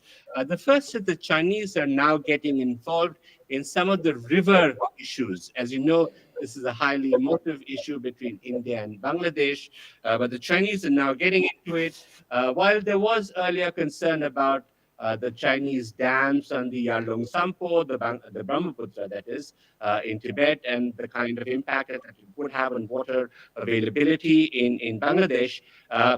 The new effort of China seems to be to provide support to the Tista Basin in Bangladesh, do studies of the Padma water, which is the water coming through the Faraka. The second point that the Chinese are working on, there's a small Chinese diaspora, mostly around Chittagong and Dhaka, but these are communities that have been activated in recent times. The third new development in which China is trying to engage Bangladesh more acutely, and we need to be conscious of that, is the Myanmar link. And this is not just in terms of the Rohingya issue, but also in terms of connectivity and the possibilities it would have as China builds greater facilities with a regime that is more favorable to it in Myanmar. So what does all this mean for India? And I would like to pose three broad questions and leave it at that. The first is, how far do we continue with the Indo-Pacific idea, which is a rule-based transparent mechanism? Can we draw Bangladesh more into this and make it a Bay of Bengal vector? Do we focus on IPEF and Indo-Pacific Oceans Initiative kind of thing? The second is, how do we focus on infrastructure in terms of connectivity? For instance, we have something ongoing in Dukum. There is the prospect of the India, Middle East, Europe corridor. We have certain interests in Eastern Africa, and can these be leveraged for these things? How do we develop our defense cooperation? Can Malabar exercises or other bilateral exercises that we do with countries in ASEAN and South Asia can maybe expanded? Can IONS become one of these issues? And the third question that I have is that do we actually need to engage a little broader into the political elites in our neighborhood in particular? Because what we do see is that the Chinese seem to have the flexibility to work both sides of the political spectrum. Whereas for India, in most cases, it is a political spectrum that is divided, one that is partisan and the other that is not. And so, do we engage with these people who are perceived to be anti-China? Because many of them are strongly encouraged by China as well. At the end of the day, I would go back to something that was mentioned by one of our colleagues, is that for China, the only thing that matters and the only thing that they account for is power. And for us, we have to develop our economic strength and our comprehensive national strength in the context of the comparative study between India and China. A lot has been said about this as well. And unless we can develop that, the position of disadvantage will continue, which will prevent us getting fruitful outcomes on either of these two issues or on the broader context of how we deal or engage with China. Thank you very much. Thank you very much, Ambassador Bhattacharya. That was a simply riveting presentation. Very, very grateful. I thank our esteemed speakers for highlighting critical aspects of India's foreign policy to national security strategy. Now we break for tea. It's 11:30. We'll take a 10-minute break, and we reassemble at 11:40 for the third and final session for the day. So see you at 11:40.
Now we are on the third and final session for the seminar today.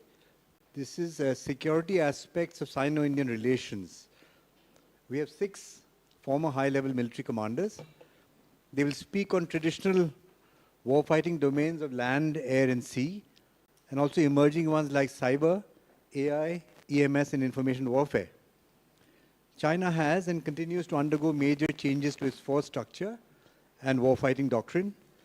These include switching over to the theater-centric commands, greater reliance on its uniform rocket arm, and building up capabilities in areas like cyber offense, electromagnetic spectrum, AI, and information warfare. These changes are designed to transform the PLA by 2027, the year that marks 100 years of the PLA. Our speakers will address these issues as are relevant to India. General Johnny Mukherjee opens the innings with major changes required in India's grand strategy, tactical concepts. Over to General Mukherjee. Thank you, Joel.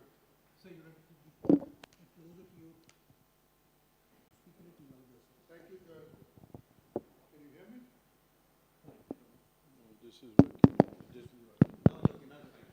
Thank you, Joyanto. You heard the economic aspects and capability to wage war, as also the geopolitical aspects or the foreign policy aspects from speakers. I just have a few comments on that. Firstly, regarding economy, a lot of the world is saying that the Chinese economy is failing. However, I'd like to stress that there are a lot of question marks on this. And a lot of people are saying that that may not really be truly so. So it requires further detailed study. As far as the Indian economy is concerned, again, there are a lot of question marks on the government figures that have been put out. A large number of economists are saying that our economy is really in trouble. And if we are not careful, we will have serious problems. And therefore, we have to be very careful in controlling our expenditure, including on defense. Having said that, I'd like to now explain that we're now covering the security aspects. I would be covering the aspects of changes required in India's strategy and tactical concepts. Admiral Dasgupta will cover the naval aspects. Air Chief Marshal Raha would cover the Air Force aspects. Brigadier Nilu Mukherjee would be covering the aspects of agreements, what changes are required, and what agreements are necessary. Arun will be covering conflict patterns, Major General Arun Roy. Now, coming straight on to this, I would strongly commend to all our listeners that you must study geopolitical theory related to strategy. I'll start off with Robert Kaplan, talking generally about geopolitical theory, followed by Nicholas Spikeman on the rimland concepts, with India being part of the rimland, and Mackinder on the heartland theory, and China being part of the heartland, or China encompassing the heartland, along with Russia. Paul Bracken, talking about the shortage of global space and globalization, and therefore the inevitability of conflict. Admiral Mahan talking about control over the oceans, and that without a strong navy, you can't win the war, or you can't control the world. Then there are Air Force philosophers who say that you cannot bring a conflict to a close without air power. Then the issue of Huntington and the clash of civilizations. Then you must read Sun Tzu, Confucius, the Arthashastra, and a lot of these speakers talk about how insecure geographically and geopolitically India's frontiers are. And that because of our frontiers being insecure, conflict is inevitable.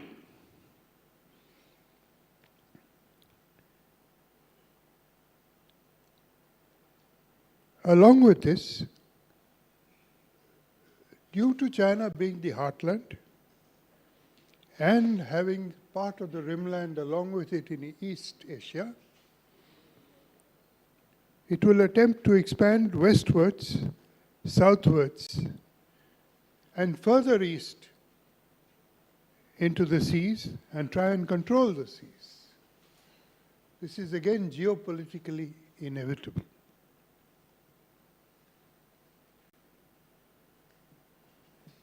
I'm going to leave the aspect of agreements totally to Nilu. I'm not going to touch that at all. Now, firstly, the threat from China. China is unlikely to drop its perception of being a middle kingdom and that it must regain its past glory. China has declared that she will reincorporate all lost territories, including Taiwan and the whole of Tibet. That includes South Tibet, which she claims includes Ladakh and Arunachal. And the fingers also, which include Bhutan, Sikkim, Nepal, and so on.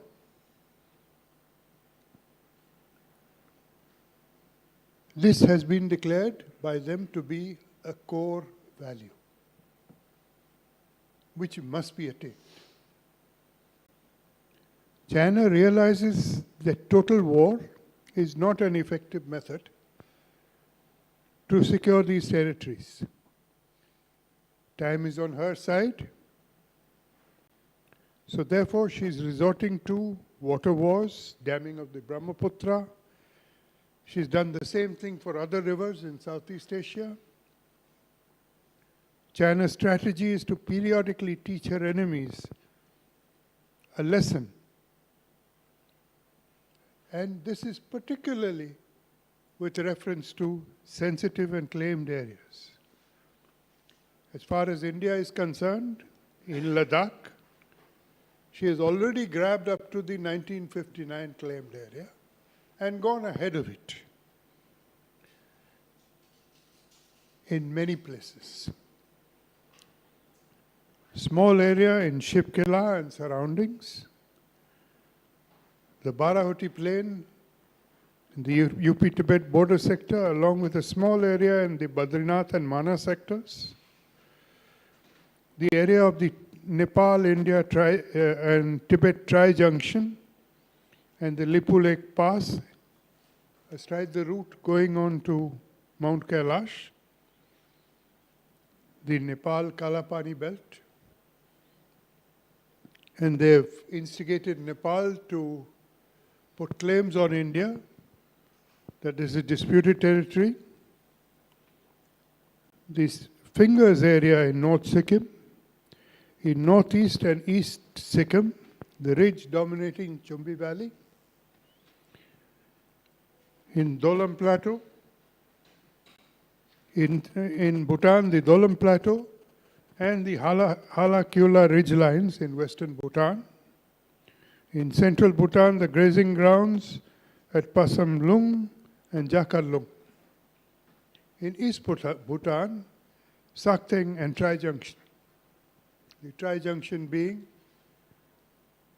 East Bhutan, Tibet, and Arunachal, Tawang sector. The entire Tawang tract, right down to almost the Brahmaputra River, including the Yangtze belt. Along the Subansiri Valley, Asafela, Longju, and Portrang. Siong, Mechuka, and Manigang, all Tibetan-speaking, the Tibetan-speaking belt. In Dibang, the fishtails area. Lohit, Walong, and the Tri-Junction. In Lohit sector, Walong and the Tri-Junction area of Burma, Tibet, and Arunachal. They've also constructed border villages at areas that they have grabbed and are renaming villages in all these areas and the whole of Arunachal and at the border. They're also following a string of pearls strategy, which is to put a ring around India. Now, this strategy may well lead to skirmishes, which may flare up into a possible localized war, which is high-tech in nature, using all modern means at its disposal, an electronic war to paralyze our communications, info, cyber war and attacks, extensive use of drones, loiter and fire and forget ammunition, use of missiles and UAVs, use of artificial intelligence, cloud computing, coupled with the use of mechanized forces, special forces, airborne and heliborne forces, to seize important objectives. Extensive counter-air operations and ground attacks by their air force, and use of biological warfare. I forgot to mention that General Pradut Malik, who is also here very kindly, would be talking in detail about cyber, info, AI, cloud computing, and the rest, info war, electronic warfare. And he's considered an authority on that all over India. The Chinese declared strategy is one of a people's war, an active defense in informationized wars, which is likely to take the form of a cognitive war coupled with maneuver, using all possible resources rather than just seizing important towns like Tawang and Gangtok or fighting a war of attrition. In other words, they will try their best to avoid a war of attrition. Gone are the days where you see waves of Chinese troops coming up and trying to seize an objective. That, in conjunction with offensive action by Pakistan, coupled with support to insurgent groups and saber rattling by our neighbors, particularly Bangladesh, we can expect strong efforts to revive insurgency, particularly along the Myanmar border, proxy war, and internal violence, which results from our trying to push through policies of the NRC and the CAA. We also tend to forget that Bangladesh has no love lost for India and still trains her armed forces with her 9 infantry divisions, her navy, including Chinese submarines and air force, with India as the enemy, which if acting in consort with China and Pakistan may prove to be another half front and much more than nuisance value. We must also not forget Myanmar. I want to say now, after this, is the Indian change of strategy and tactics required, which I'll cover in a more controlled and classified environment. Thank you. Thank you, sir. Our next speaker is General Arun Roy. He will speak on various conflict scenarios, need for preparations, and possible responses by India. General Arun Roy. Good afternoon, gentlemen. Am I audible? Camera. You have all heard our speakers before me. Well, what comes out clearly is India is situated in a tough neighborhood, getting tougher by the day. So future is already here at our doorstep. Technology has become perhaps the fifth pillar of power and is likely to have a greater say in modern warfare. That said, I must emphasize here that our terrain on the Indo-Tibetan border implies boots on the ground, the will to fight on, and it shall remain preeminent in the mountains for a long time to come. We have seen this sort of a thing even in the Ukraine-Russian conflict, that boots on ground did matter. At this point, I would like to go into a little bit of history. Zhou Enlai, on 7th November 1959, did write a letter on a possible scenario where they could resolve the border. A few fledglings carried out what is known as a classic non-negotiation. The border issue, a serious consideration given in Zhou Enlai's letter, was based on the line, McMahon line in the east, the extant border in the middle sector, which is effectively what the Shimla Agreement of 1914 said, but we rejected it. We could have bargained a little bit on the western Tibetan border. Instead, what we did was, we went on to the forward posture, apparently thinking that de jure occupation will become a de facto occupation, and that will help us in the negotiations in future. And we all know the consequences of 1962 and thereafter.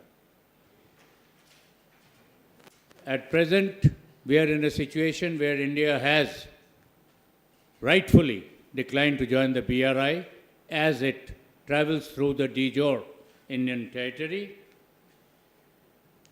And as far as China is concerned, to put it bluntly, what it says is basically that India should play along.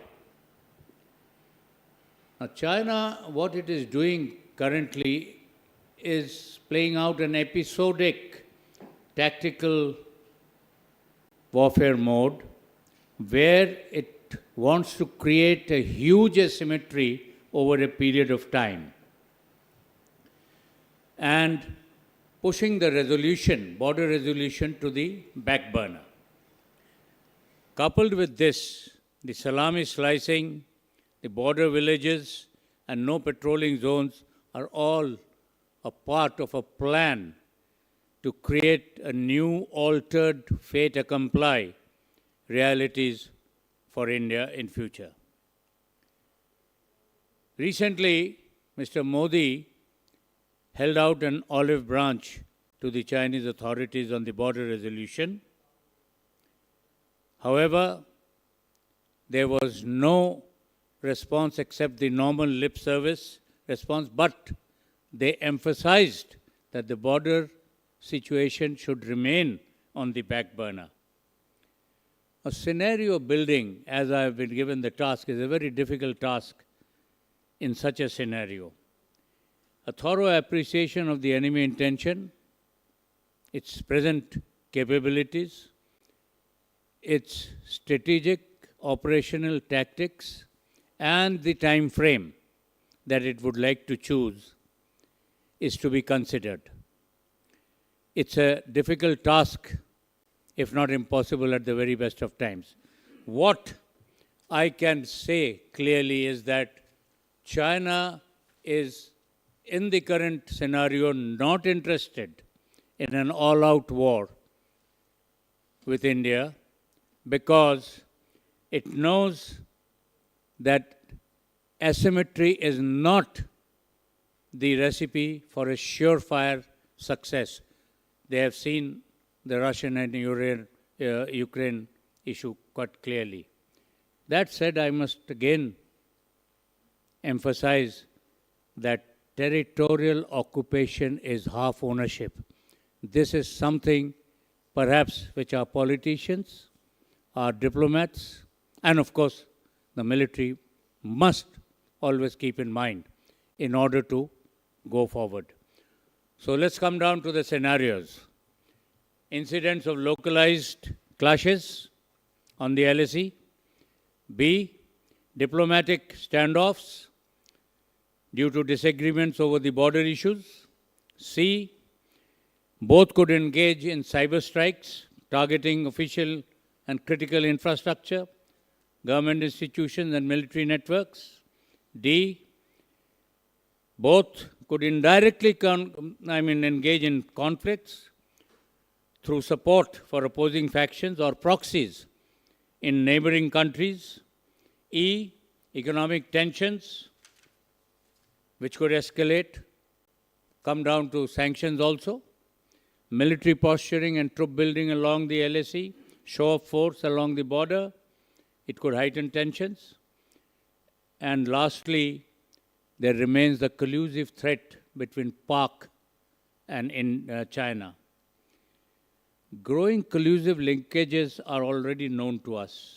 In case of an Indo-Pak conflict, China could mobilize along the LEC, making threatening and aggressive moves to unsettle and tie us down without getting into an active engagement.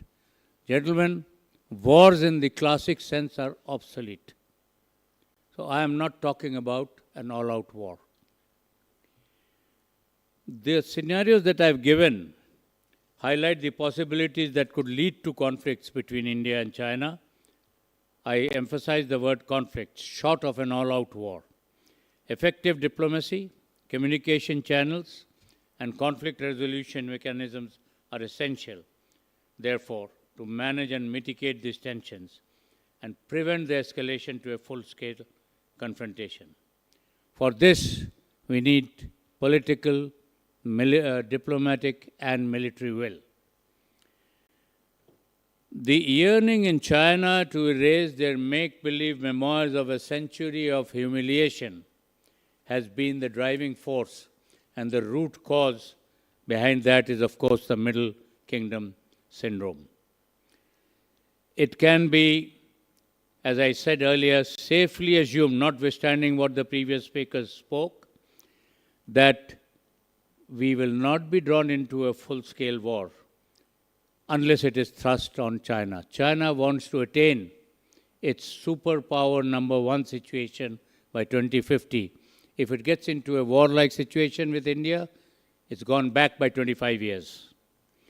Politically, Xi is firmly in control. There is no rebellion in his regime, against his regime. The Indian political establishment, on the other hand, has to tackle the inherent chaotic shenanigans of the numerous political ideologies that we are dealing with. Whereas, mind you, democracy is both a strategy, strength and a virtue. But being a frail system, it needs to have responsible politicians on either side to nurture its strengths. Clearly, thus, we are in no position to tackle China politically.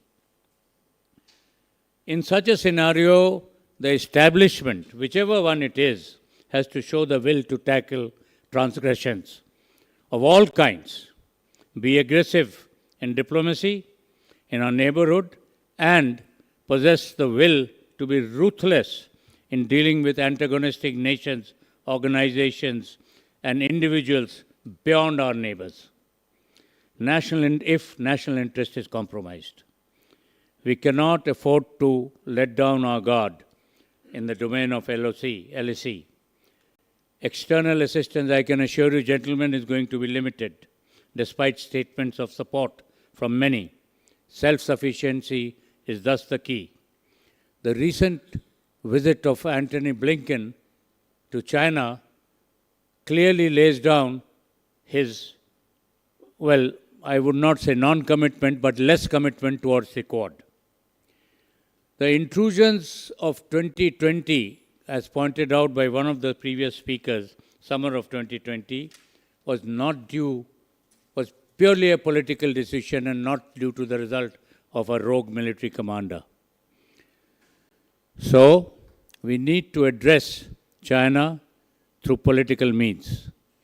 The Israel-Hamas conflict clearly indicates that Palestine has won politically and diplomatically in all fields, although Israel has won the battle on the field. So that leaves you a very clear view as to where politics and diplomacy separate itself from military. India handled the West from the Ukraine war onwards to the current allegations by US, Canada, Pakistan notwithstanding. We require a slew of measures which has just been brought out quite succinctly by General Johnny Mukherjee earlier. We must continue to strengthen and highlight our commitment to values of democracy, freedom, and human rights and pluralism, which clearly distinguishes us from the Chinese. And this is one of the ways to win a diplomatic war. Now, coming down to a diplomatic level, China has succeeded and successfully tackled the Indian diplomacy by gaining a strong foothold and presence, even militarily, amongst our neighborhood and Indian Ocean region, as brought out by Ambassador Bhattacharya. Hence, the scenario of a diplomatic coup forcing the Chinese to the negotiating table on the border issue will remain a dream, at least for now. It does not, however, deter India in any way. Sir, you need to begin winding down. Right. We must do whatever it takes to leverage our diplomacy and our neighbors, immediate neighbors, to cajole them, even persuade them to hold up against China. As far as military dissuasion is concerned, we can dissuade China from launching an offensive, because as I told you, China is aware that we must not get into an all-out war. Mind you, United States has said about a conflict recently. However, a conflict is not a war, and it is a possibility, not a probability. Now, coming down, because of time shortage, I must tell you what does India needs to do. It needs to be understood, whereas engagements at the political and diplomatic level could have some effect, even at the military level, and needs to continue. Their effect would be limited in impact. Even economic measures would not have a significant impact. So we need to go beyond this. And we have already brought out how we need to strengthen our militaries. However, now coming down to a ground level, what we must do kinetically, officers holding posts on the LSE must ensure improvement of their respective warfighting capabilities, even if it means creeping up into Chinese land during the winters, to provide depth to own posts. Similarly, higher commanders need to identify areas which should be occupied in own or in territory of friendly nations to thwart enemy intentions. This would, of course, require political and diplomatic persuasion. Identify launch pads of Chinese and carry out preemptive occupation if needed. We must get out of the syndrome of touch me not China. Thank you. Thank you very much, sir. Our next speaker is Brigadier N.S. Mukherjee. He will speak on review of treaties and agreements between India and China on managing the LAC and maintaining peace along the LAC. Over to Brigadier Mukherjee. Thank you, sir. A very good afternoon to all panelists and to all observers and viewers who are now following us on YouTube. My brief today is to review the treaties and agreements that have been signed by India and China for maintaining peace along the LAC, pending a final resolution of the complex border dispute between both countries. Let me quickly, in the next couple of minutes, refresh everyone's memory as to the chronology of events that resulted in drafting, negotiating, and ratifying the agreements over the years. In 1954, India and China signed the Panchsheel Agreement, and that is well documented that in spite of the No Aggression Pact, 62 happened. For 14 years thereafter, there was hardly any diplomatic contact between the two countries, except on certain occasions on global forums. And it was only in 1976, that ambassadorial level exchanges took place between both the countries, where both countries thought it was time enough now to negotiate and settle the border dispute. 8 meetings took place, yet nothing could happen. And in 86, when the Somdong-Rukchu standoff took place in the Tawang region, both countries decided that time had now come to start the negotiations on a very stable note. And thereafter, in a host of events that took place, the breakup of Russia, the Tiananmen Square episode in China, India's liberalization policy post the death of the late Prime Minister Rajiv Gandhi, both countries then sat down and drafted out the 1993 agreement, which is known as the Peace and Tranquility Agreement of managing what then was defined as the line of actual control pending a final resolution of the border. Now let me talk you through the important agreements which can be termed as the foundational agreements with specific reference to military activities along the disputed border. The first, like I said, agreement that was signed was the Border Peace and Tranquility Agreement, BPTA, in September 1993 in the Great Hall of People of Beijing. The essence of the agreement was to maintain status quo on the border pending an essential boundary settlement. This was followed by the agreement on military confidence building measures in 1996, detailing the measures that needs to be implemented that would ensure there was no war between these two countries. That was followed by the protocol for the implementation of military confidence building measures in the year 2005, known as the 2005 Agreement. And this was the third foundational agreement overseeing the military activities of both countries along the LAC. 2 more important agreements were signed in 2012 and 2013. And these agreements between India and China on border defense cooperation and on coordination and consultation were primarily an extension or an incremental addition to the foundational agreements governing military activity along the LAC.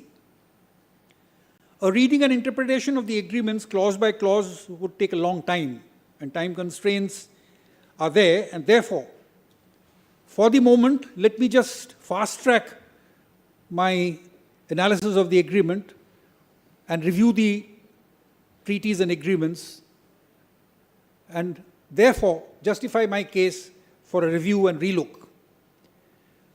Now, following the signing of the 1993, 1996, and 2005 agreements between the two countries, nothing much has really changed insofar as the prevention of transgressions along the LAC is concerned. According to official data available, there have been hundreds of instances of Chinese transgressions along the LAC, violating umpteen clauses of the terms and treaties and agreements, and specific figures from the Indian sources suggest between 2016 and 2018, there have been over 1,000 instances of Chinese transgressions reported. In 2017 alone, around 426 transgressions were reported.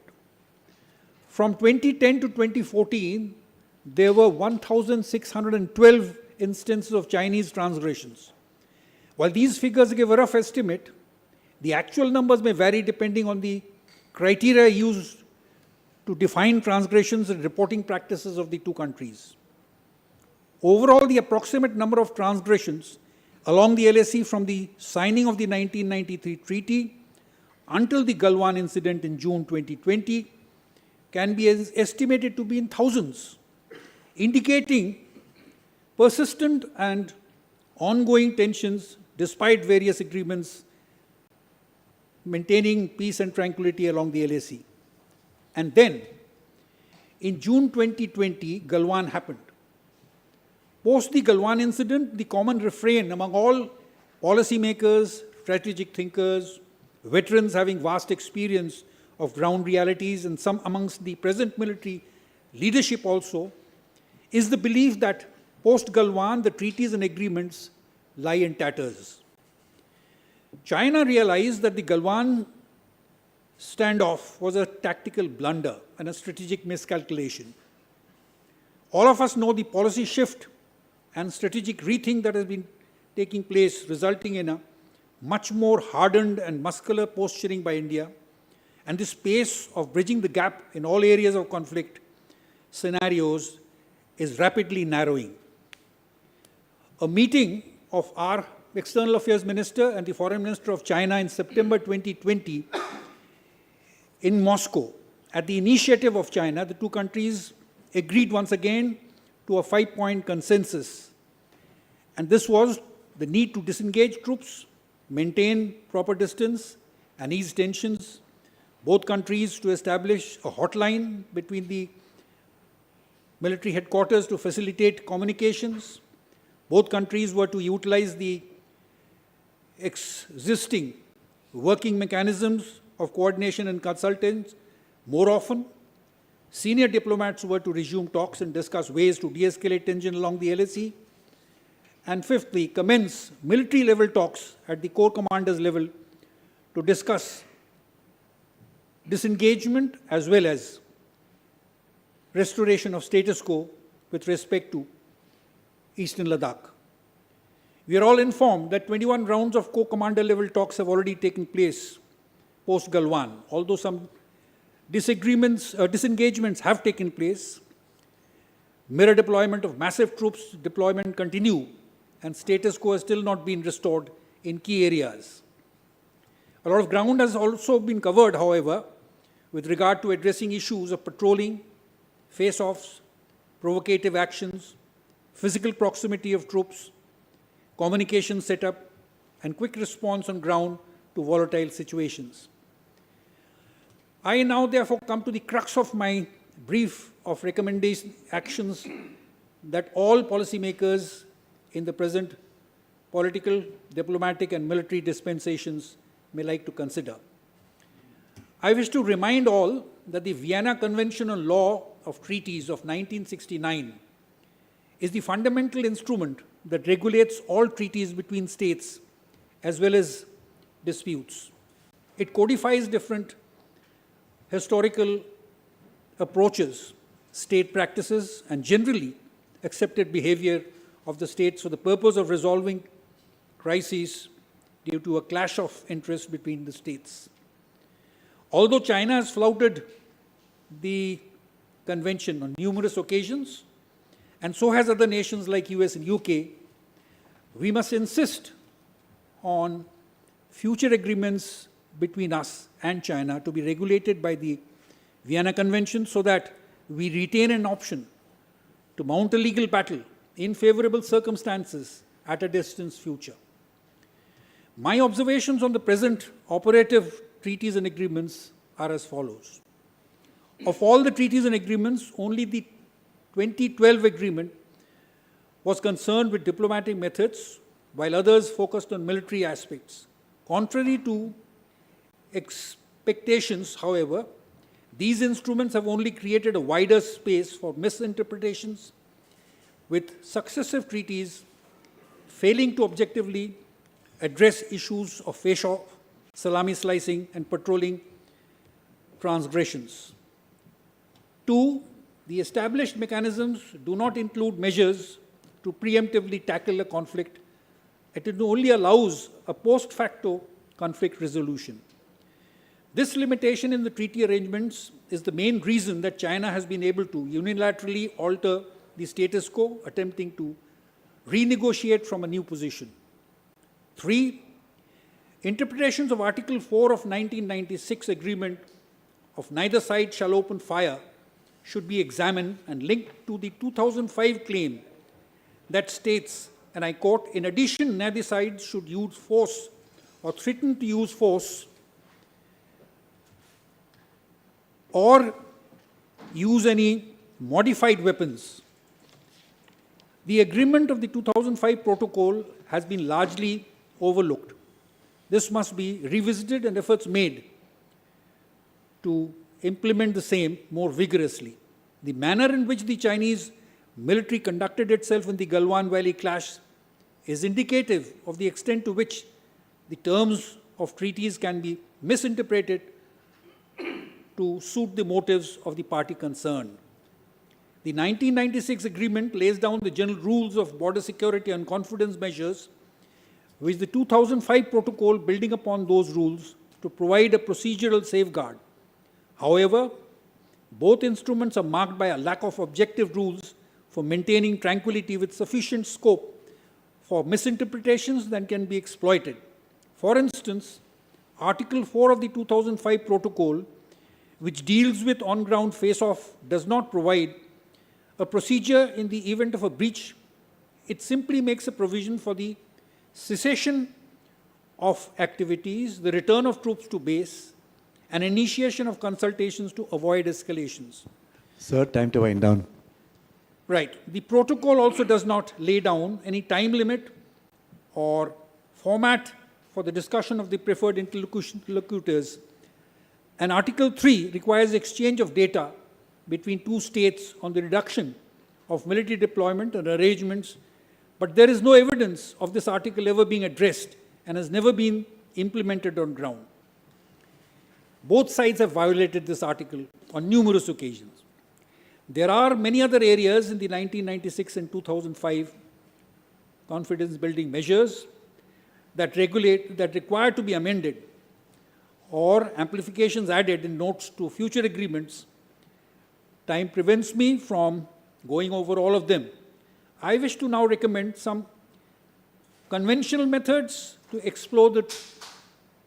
to enforce the treaties and agreements, as also point out a couple of unconventional methods that can be used by India to coerce China into implementing the treaties and agreements in good faith.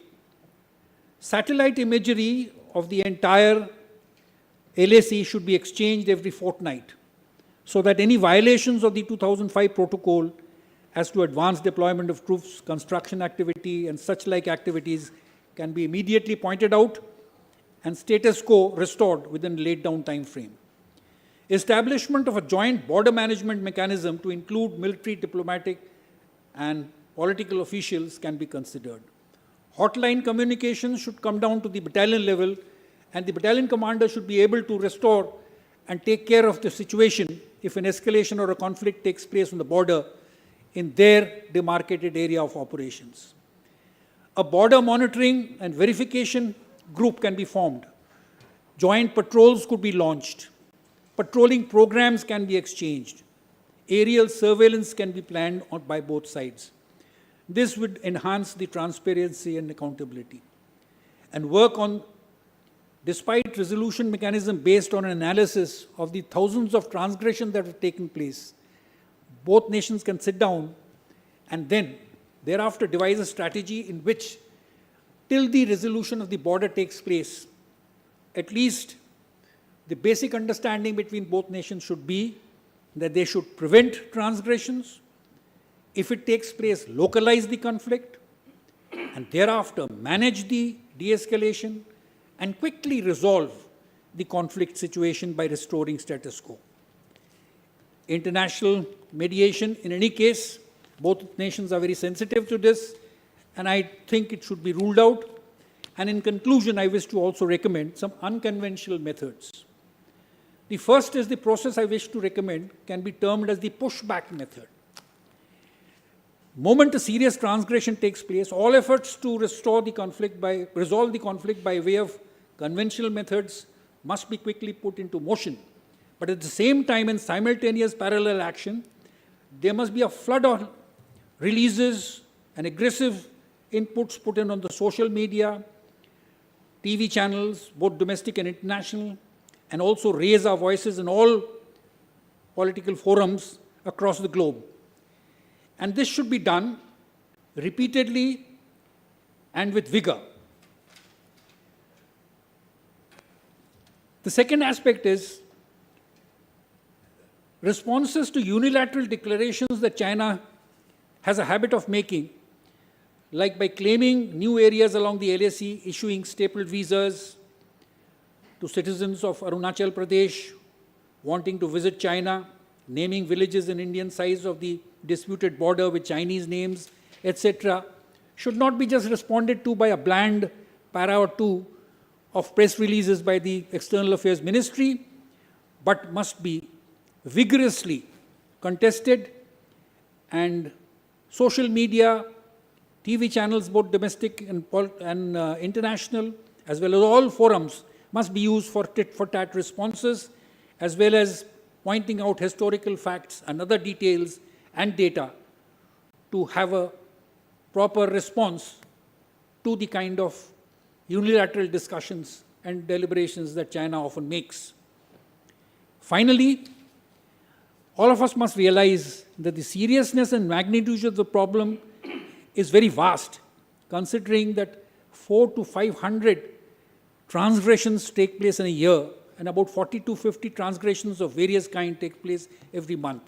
You can then imagine the kind of resources that China has put into creating tension along our border and its eventual intention of dominating the environment. And therefore, in all future negotiations with China, we must try and unsettle them by now stating that we must resort to a review and revisit the 1993 and 96 and 2005 agreements and draw up a fresh agreement where any breach or any transgression that takes place along the border, the mechanism of arbitration and punitive liability for both nations can be absolutely and vigorously implemented. Thank you for your patient hearing.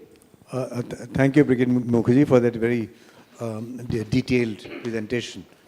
Now we have Admiral B. Dasgupta, who will speak on Chinese activities in the IOR, impinging on India's maritime security. Presentation. Admiral B. Dasgupta.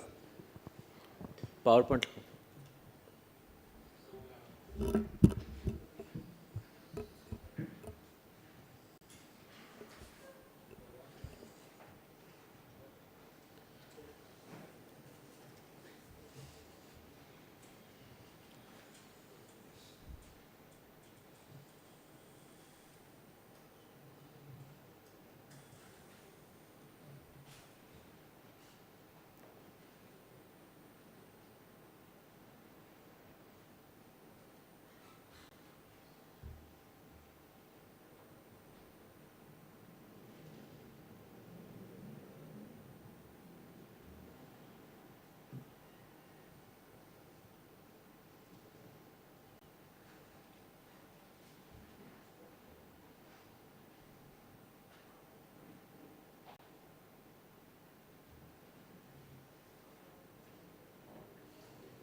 नहीं slide show में है. Slide change कौन करेगा? आप वहाँ से लेकिन slide show में तो है नहीं. आप F5 करो.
ठीक है, आया तो था.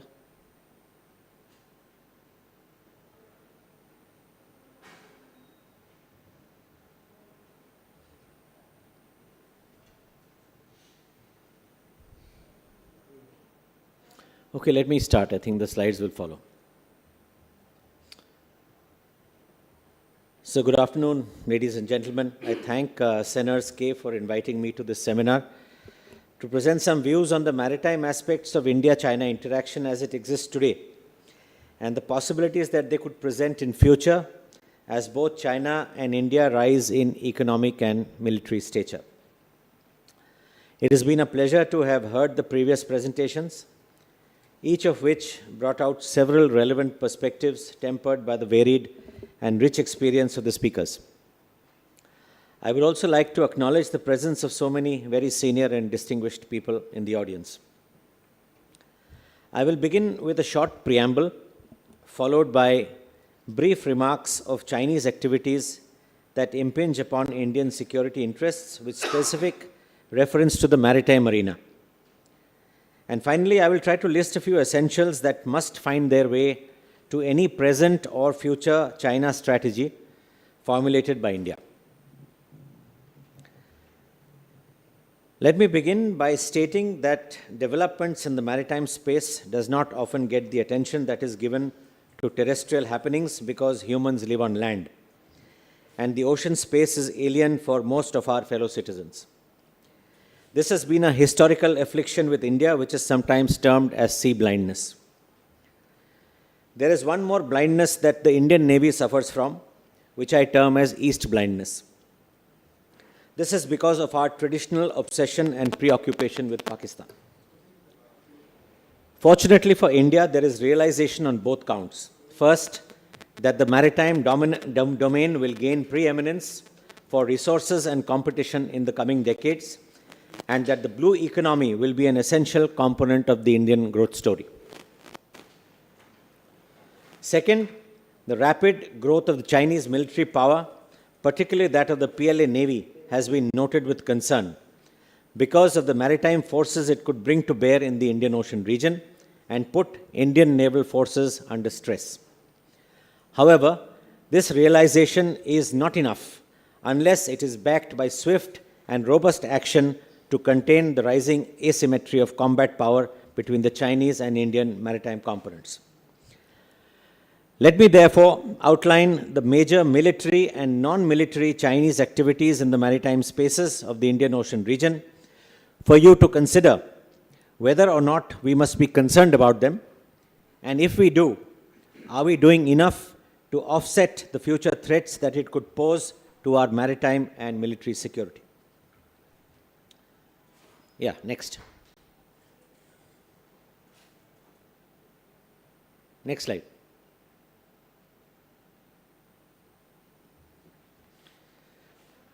Starting with the growth of the PLA Navy and operationalization of its aircraft carriers.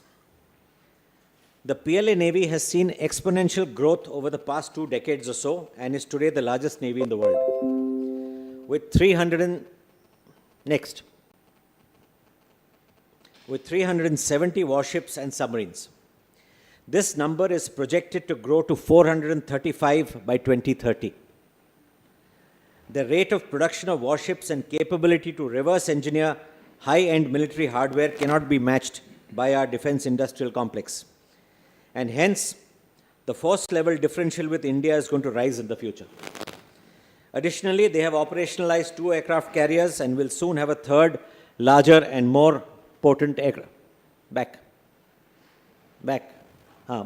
Previous slide. Previous. हाँ, इसको रहने दो. अभी आगे मैं बताऊंगा.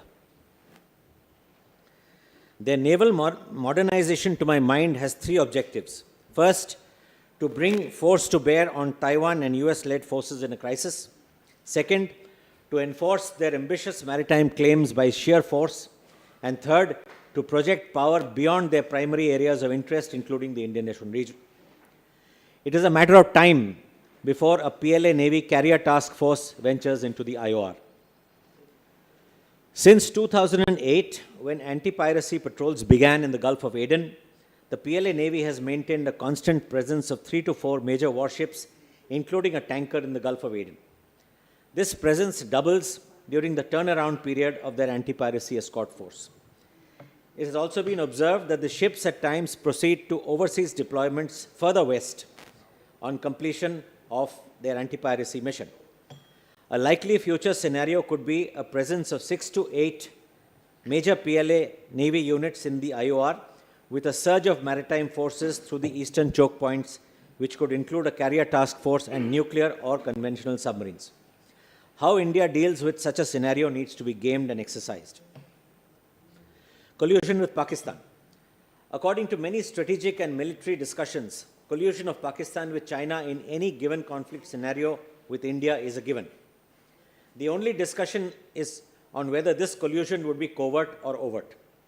It must be assumed that Pakistan will make intelligence available to China, and this will facilitate logistics and sustenance of PLA Navy units. While this may allow India to label Pakistan as a belligerent in accordance with laws of armed conflict, it would amount to prosecuting a two-front war.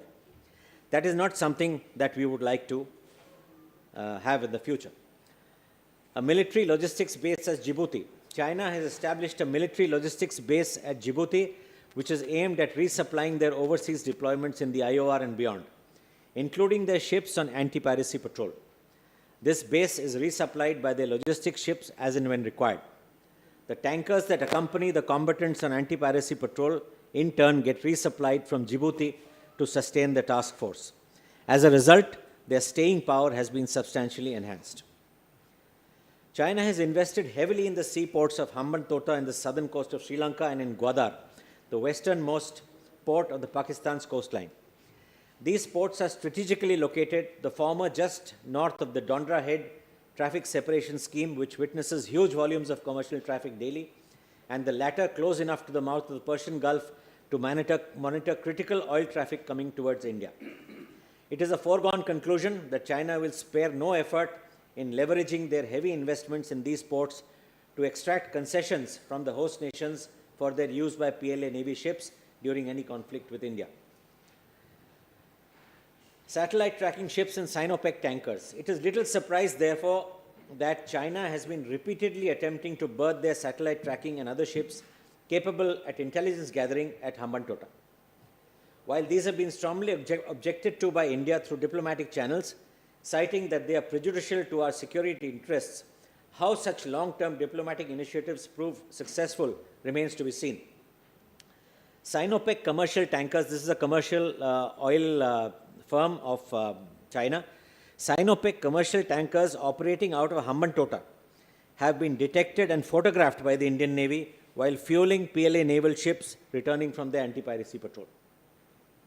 Next slide.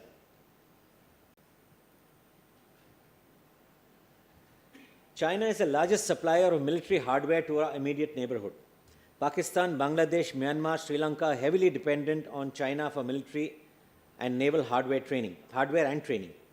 China's successful attempt at ousting Indian military personnel from the Maldives could be a precursor to replacing them with Chinese personnel and with an aim to entice Maldives with lucrative offers of military hardware that they might find difficult to refuse in exchange for long-term concessions. Apart from supplying almost every kind of naval platform to Pakistan, China has also sold 2 of its Ming-class submarines to Bangladesh and would be providing Myanmar too with conventional submarines. Such military supplies will create long-term force-level spares, maintenance, and training dependencies that they could encash in the event of any conflict with India. IUU fishing. China is the biggest perpetrator and beneficiary of illegal, unreported, and unregulated fishing in the world's oceans, and the Indian Ocean region is no exception. There are huge concentrations of Chinese deep-sea fishing vessels and trawlers that routinely plunder the exclusive economic zones of other countries. Their targets are the smaller nations that have poor regulatory mechanisms, corrupt governments, and virtually no surveillance or monitoring capability of their own. These countries also do not have the economic or technical capability to operate a deep-sea fishing fleet. The small island nations of the IOR and the countries of East Africa are particularly affected or complicit in this respect. It is my hypothesis that one of the reasons for Maldives seeking withdrawal of Indian uniformed personnel has been the discomfort caused to China by India's assistance to Maldives in monitoring their EEZ. These fishing vessels in large numbers possess the potential to provide intelligence and conduct operations in the grey zone against Indian interests. At any given time, there could be 2 to 3 Chinese research vessels of different descriptions in the IOR. These range from oceanographic, seabed, seismic research ships, as well as satellite tracking ships. They carry advanced radars, sonars, communication fits, and remotely operated vessels that could easily be used for gathering intelligence prejudicial to our interests. Some of their missions are also conducted at the behest of other littoral nations of the Indian Ocean region. Chinese oil and gas prospecting and exploration drill ships are also present in the IOR, notably in Bangladesh's waters, undertaking work for the Bangladesh government. This is inevitable as these small and poor countries cannot afford the services of US and European firms, and India has no better alternative to offer. Therefore, these Chinese firms have occupied the space and will continue to do so in the future because of their diplomatic heft with these countries and heavily competitive pricing in relation to the Western competitors. This is also true of every kind of other research activity in the oceanic space of Indian Ocean region. China's popular strategy of economic subjugation of small countries is well known. They continue to make serious inroads into island nations of IOR, South Asia, and the East African coast. They undertake huge infrastructure projects like ports, airports, government buildings, roads, and bridges with material and workforce sourced from China. These projects are undertaken by offering long-term loans which the recipient countries can never pay back, and subsequent leverages are exercised in the garb of restructuring of these loans. A good example is that of large-scale rosewood exploitation from Mozambique by China. It will interest you to learn that rosewood felling is banned in China. Grey zone warfare. The term grey zone has gained currency in recent years, and this has also been spurred by Chinese activities. While different organizations have defined the term differently, it has led to wide interpretation of what constitutes grey zone warfare. Without going into specific definitions, these refer to actions by an entity that can be graded as beyond normal competition but below the threshold of conventional conflict. It could be state-sponsored or through non-state entities as well. Its attributability will perhaps be blurred in the best of times, despite having a fair understanding of where it may have originated. The state against which grey zone warfare is waged will be left in a quandary as to what its response should be, especially if escalation is not desired. China is the father of grey zone warfare and has been known to have resorted to several activities such as leasing of Australian maritime patrol aircraft, using its maritime militia to impede passage of ships, engaging in deliberate collisions with Coast Guard ships of other countries, flying drones over foreign warships, and similar activities. Next. Sir, you need to wind up. Yeah, just last 2 slides. Next. Right, I'll go on as the slides come on. So, my last part of the presentation is what should India be doing, or what should be the essential elements of India's China strategy now and in the future. So, build credible deterrent forces, develop the Andaman and Nicobar Islands as as a strong offensive capability, develop niche technological capabilities which we can supply to the neighborhood and China need not come in, better our diplomatic relations with the IOR countries, especially the smaller countries. We have to develop our own concepts for grey zone or anti-grey zone in the manner that we wish. I am told that much work has happened. We must continue to maintain very robust surveillance, which we already have in the Indian Ocean region. Continue. Next. This is my last slide. We must become an alternative source for military hardware in the future. We must update our target lists. We know where China has invested. For example, Djibouti, Hambantota, Gwadar, these must all get updated in our target lists. We must build capacity of smaller neighbors so that they can look after themselves. And we must concentrate our own maritime effort in the IOR. I don't think we have the capability or the heft or the ambition to go beyond the IOR, and we should not fritter our forces away beyond the IOR. Agreements in the future, whether they will abide by a single one. Thank you very much. Thank you very much, Admiral. That was a really refreshing and unusual presentation for us all. Next, I request General P.K. Malik, he will speak on emerging battle domains such as cyber AI, the EMS, information warfare, and related aspects. Over to General P.K. Malik. Good afternoon to everybody. I'm grateful to General Johnny Mukherjee and CNRS Kolkata for giving me the opportunity to speak. General Johnny Mukherjee was my brigade commander in a place called Binaguri, and later he was my chief of staff at headquarters Eastern Command. Thank you, sir, for giving that nice introduction, and thanks for calling, sir. Now, the subject given to me is vast, difficult to do justice in 15 minutes. Let me give a try. My clock starts now. Next slide. The concepts of warfare.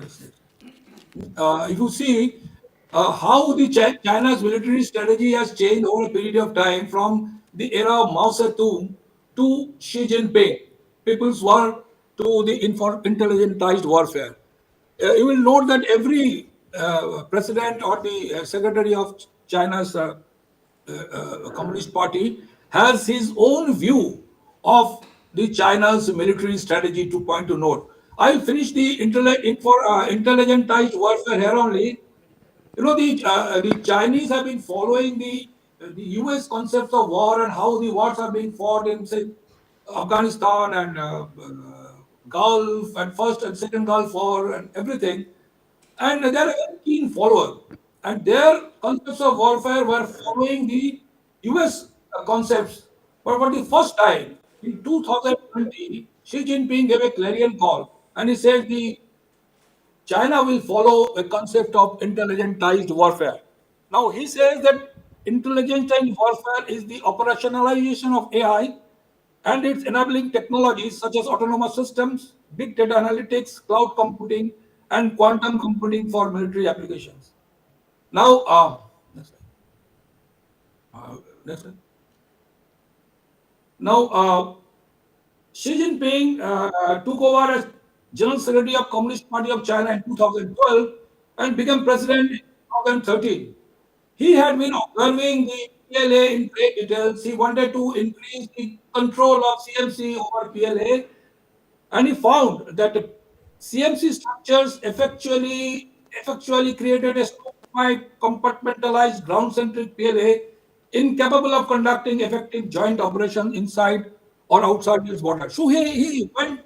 A major reorganization took place. He dismantled the long-established systems of general departments, renamed the Second Artillery Force as PLA Rocket Force. He established the PLA Joint Logistics Support Force, and it took out the Land, PLA Air Force, Second Artillery, etc.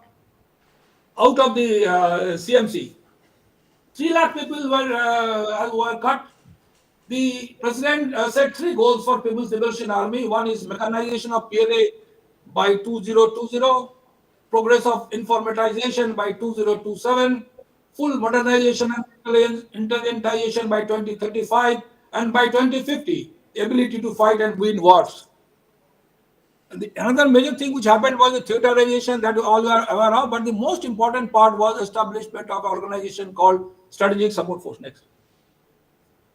Now, the Strategic Support Force where they have put the EW, the psychological operations, the cyber operations, the space operation under one roof. It has never been done by anybody. Even the US has not done it. So it is a unique concept. And if you see the slide, they just look at the last two bullets. The network system department basically looks after the cyber and the space department as well. But why I'm emphasizing on this, these two departments have been taken out one from the SSF and made a separate department under CMC. Next slide. Now, next slide. They have come out with an organization called Information Support Force. Nobody saw it coming. The last month, 19 April, President Xi Jinping launched the Information Support Force. And he had said this joint operating system, carry out information support operations and all. Next slide. Now, why ISF now? You know, one is good to have organization, concepts. SSF was met on that line, but it is difficult to implement these concepts and organization on ground. Clearly, they were not meeting the requirement of President Xi Jinping. Now, the shooting down the Chinese surveillance balloons and their whatever cyber operations they were carrying out, they were getting exposed. Xi Jinping was not a very happy man.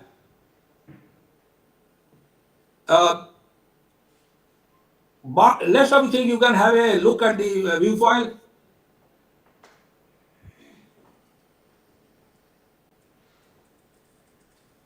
The corruption is a big issue. The whereabouts of the commander of SSF are not known. There were question marks about his involvement in military procurement fraud, and his whereabouts are not known now. A new commander has been appointed who was deputy commander. Next slide. Now, SSF has been three parts, it has been split. The major two sub-organization has been taken out from SSF and put directly under CMC. There is an organization called Base 311 which looks after the psychological operations, and other organizations only remain in this organization which is balanced. The SSF has been disbanded now. You see, the four major military branches and the four independent armed branches are now this. And now just right now, see this span of control has increased too much. Next slide. Next slide. The span of control has become too much. When the whole world is going with decentralization, Chinese Communist Party and the PLA is now getting into centralized mode. This gives these questions. Next. Now, a small word, everybody talks about information warfare. Now, India's joint doctrines or the service doctrines all say information warfare has got only three components. There's electronic warfare, there's cyber warfare, and there's psychological warfare. Nothing more, nothing less. Now, I will follow Indian Armed Forces doctrine and I will only cover these three setup. So, electronic warfare. Now, what has happened is the China's inherited the erstwhile Soviet Union's concept of operation and organization, and the Russians are extremely good at electronic warfare. They are the leaders in the world. You have seen it in what is happening in Ukraine. So they had the basic organization and setup what the Russians were doing, and they have improved upon that. Now, why electronics? Because the electronics has growing proportional cost of modern weapons. Most expensive elements of modern weapon systems are onboard electronics rather than the metals. Electronics represent 30% of warship, 25% of armored fighting vehicles like tanks, 45% of missiles, and 60% of satellites. They are also using drones to carry EW payload. They have got aircrafts to carry EW payload, and they are at par with the developing countries. Next slide. Psychological operations. Now General Mukherjee has given me the latitude to to put my feet into somebody's toes.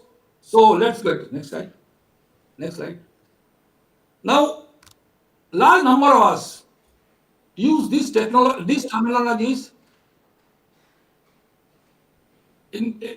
as information warfare. As far as I am concerned, this is psychological operations. We can split here what is difference between psychological, strategic communication, influence operations, and all. But for me, and I will go by glossary of military terms that is called psychological operation. Next slide. Now, the Chinese follow a concept of three warfares: public opinion warfare, psychological warfare, and legal warfare. I'll not get into details. Next. Now it is the psychological operations are now being carried out in the cyber domain mostly. Gone are the days when leaflets were dropped on Pakistan army in East Pakistan, East Bangladesh or Bangladesh operations. Now each and every soldier and his families are being addressed through email, through social media, through everything. So things have changed. So the cyber comes in a big way, but the basic parameter remains this is the psychological operation. Next. The main actors implementing China's psychological operations are like three. They are the Ministry of Public Security, the Ministry of State Security, and the SSF. Like any of us, like FBI and CIA, or in our case, IB and RNAW, these are the main. The other facts are given in this view file. You may have a look.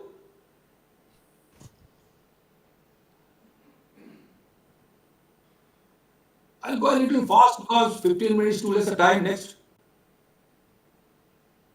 These are also the various actors, including economy, diplomacy, the Chinese diaspora, and politics. Next.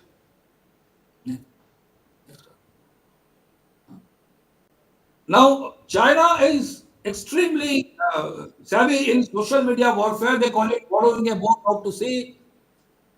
You'll be surprised to know that Chinese people inside China does not have access to all this social media like Facebook, Twitter, YouTube, Instagram, and others. They have got their own. China very sensitive to their own population getting exposed to whatever is happening outside world. But that does not stop them from using these platforms to the greatest advantage that they have. Next. Now they have also come out with a theory of cognitive domain operations. Their artificial intelligence and big data are key. They say the next evolution of warfare will be cognitive warfare. And they say defeat the enemy by employing the method of mind superiority. The other are so this is a separate subject. Not get into details. Next slide. China is somehow it goes under the radar that what China does to its immediate neighbors in Taiwan, in Hong Kong, in Philippines, and others. What we get is what is happening in US elections and all. But China in these countries are extremely aggressive. They go to the very remotest of details to get these influence operations going. It is April 5. He's doing this, right? Now, this deep fakes using AI is coming a big way. This is how they are influencing the minds of people in Taiwan. Next. Now, cyber warfare has got three parts. One is defensive operation. We all understand one is offensive operation, one is exploitation operations. Sir, you'll need to conclude. Okay. You are doing only defensive operations, they are very bad. Next.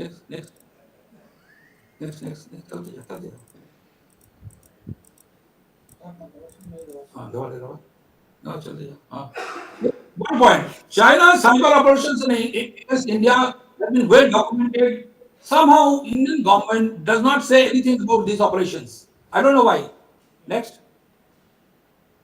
Emerging technologies, they are using this in a big way. There are 34 emerging technologies smartly. They have got into these technologies, focused on these technologies which have been in a view file. Next slide. These are main four areas that they are emphasizing. sometimes, many times we hear that China is ahead of USA in AI. That is not the case. Only why USA is worried is closing the gap. Where is China when the LLM and all these things came up? Next. No, last slide.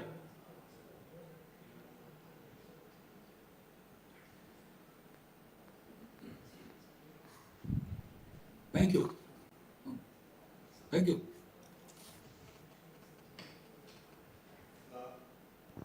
Sir, thank you very much. This is a domain which most of us don't know very much about, and your insights were certainly very informative. Now, our final speaker is Air Chief Marshal Arup Raha. Now, he has very kindly, and he's also supposed to give the valediction. So he said he'll combine both. He will first speak on the technical subject, air power as India's trump card in future conflicts with China, and why won't he? As being the air chief, he will push for that, and then finally he'll combine that with the valedictory address. Over to Air Chief Marshal Raha.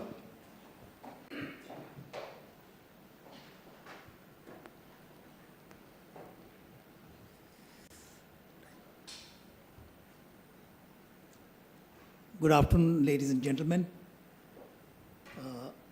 We all know that air and space capabilities, that is aerospace power, will play a very crucial role in sustaining peace through deterrence, as also winning conflicts.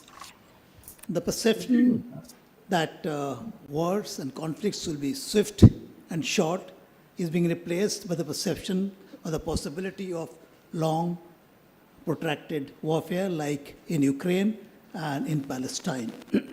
So India has to be prepared, especially its armed forces, for conduct of all types of operations with two very powerful adversaries in the western and northern borders to win skirmishes of short duration, border wars of also short duration, say about a month, and of course a protracted conflict.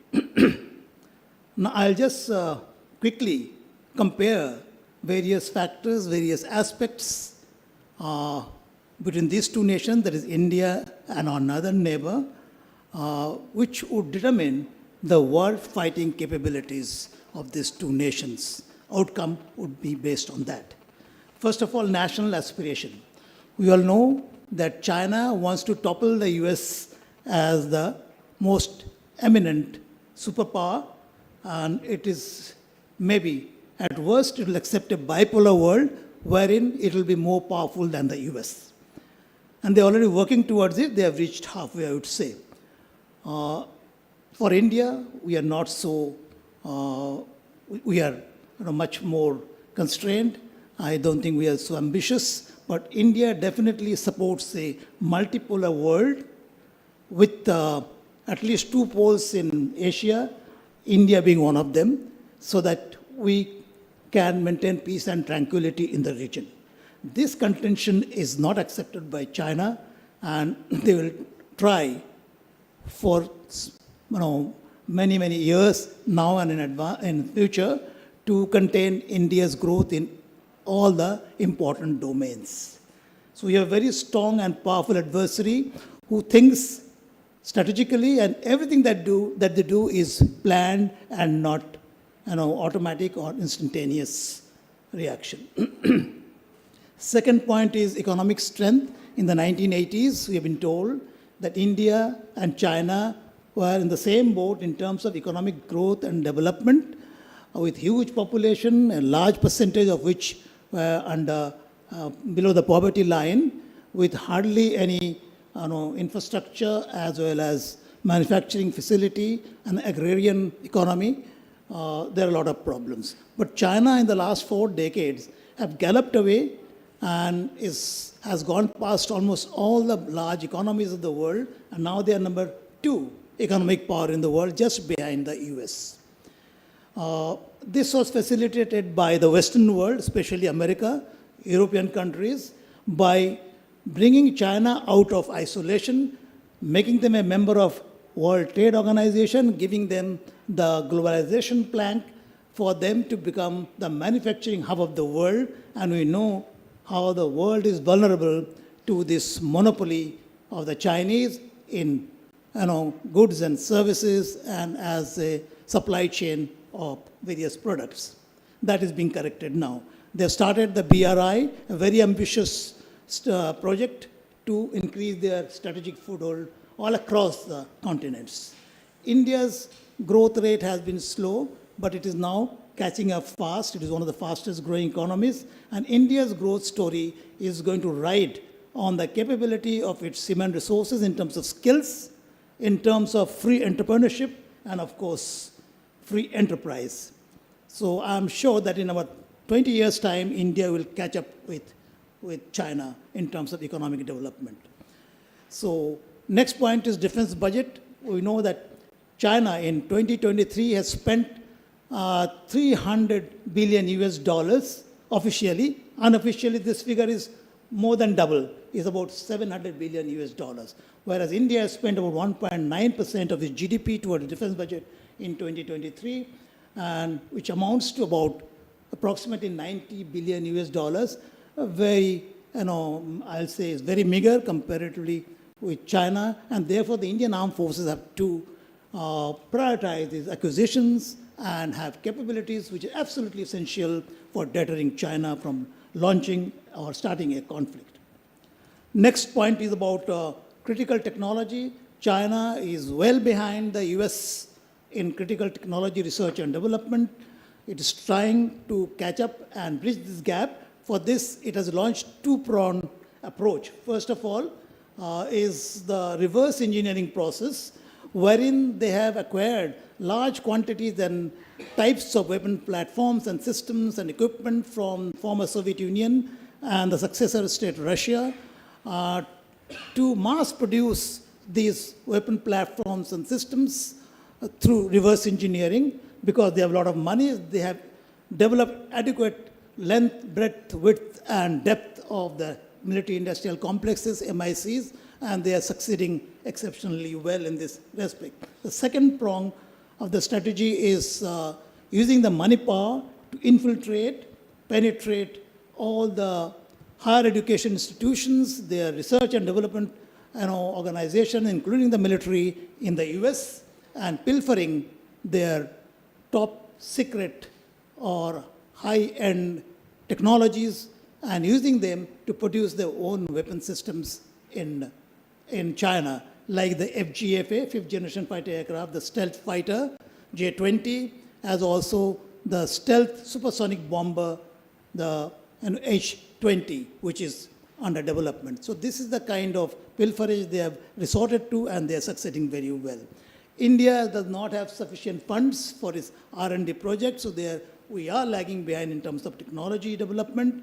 Time and cost overruns have been very, very bad in terms of the progress has been dirty in all the projects. This is one area we need to look into, and we must be more task and result oriented in this area. The fifth point is about military aviation technologies.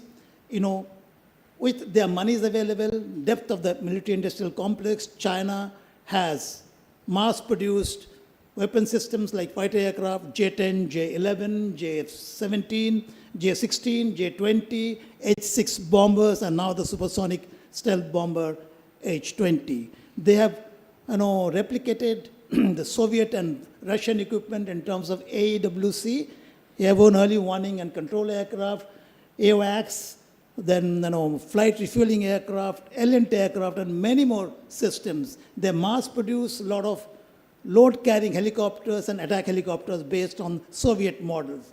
They have mass-produced radars and missile systems for air defense cover of the areas. So they are well ahead in terms of numbers. I'm not sure about the technologies. In terms of drones, swarm drones, UAVs, UCAVs, they're very much ahead and leading in the world, also in the field of artificial intelligence, cyber warfare, robotics, electronic warfare equipment, etc. So these areas actually is of concern to India because they mass produce a lot of warfighting equipment though not the technologies which have been proven. India has been lagging behind. We know the LCA project, which took 30 years to be developed, but now the production rate is so slow. HAL is producing this aircraft, but not even one squadron per year, not even 16 aircraft per year. So that is the kind of importance we give to all these development projects. And we are already down to 30 squadrons from 42, and in another 10 years' time, we'll be down to 25. So the deterrence that the Air Force had will break down in another 10 years' time if you don't increase the strength of our fighters squadrons. LCA Mark II and the AMCA, Advanced Medium Combat Aircraft, which is going to be the stealth fighter of the Indian Air Force, is under development. It will take about 10 years to develop, but it might take slightly longer for mass production, going by the previous records. But the silver lining is that the DRDO labs as well as the DPSUs have developed certain critical technologies indigenously. One is the fly-by-wire digital control system, which was denied to us by the US post-1998, Pokhran nuclear explosion. Then ISA radar, active electronically scanned array radar, which is very powerful radar with long detection range, tracking range, matched by air-to-air missiles of the Astra-1, Astra-2 kind, which has ranges beyond visual range up to 100 kilometers plus, developed indigenously, and Mark III is under development, which would have ranges more than 300 kilometers.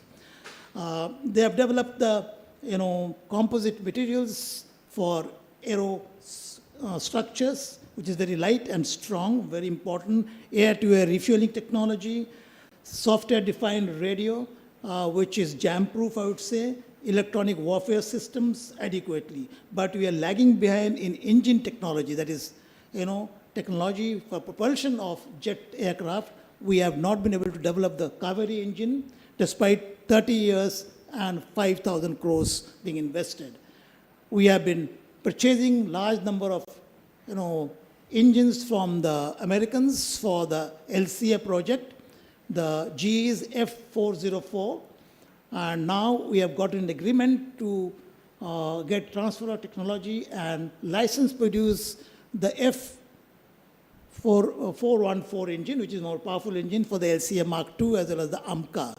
But I don't think we'll be able to get the critical technologies in fighter engines, that is the metallurgy, which goes into construction of single blades for compressor blades and turbine blades, and for construction of the combustion chamber, which has to withstand very high pressures and temperatures. Nobody is going to give it to you just like that. We have got reasonably good air defense systems, though we lack a system like the Iron Dome or Iron Beam systems of the Israelis, who use the directed energy weapon in terms of laser beams to cut down mass attack by unguided rockets, missiles, cruise missiles, as also drones and swarm drones. So we have to do something about it and get this tier of air defense for a comprehensive air defense system.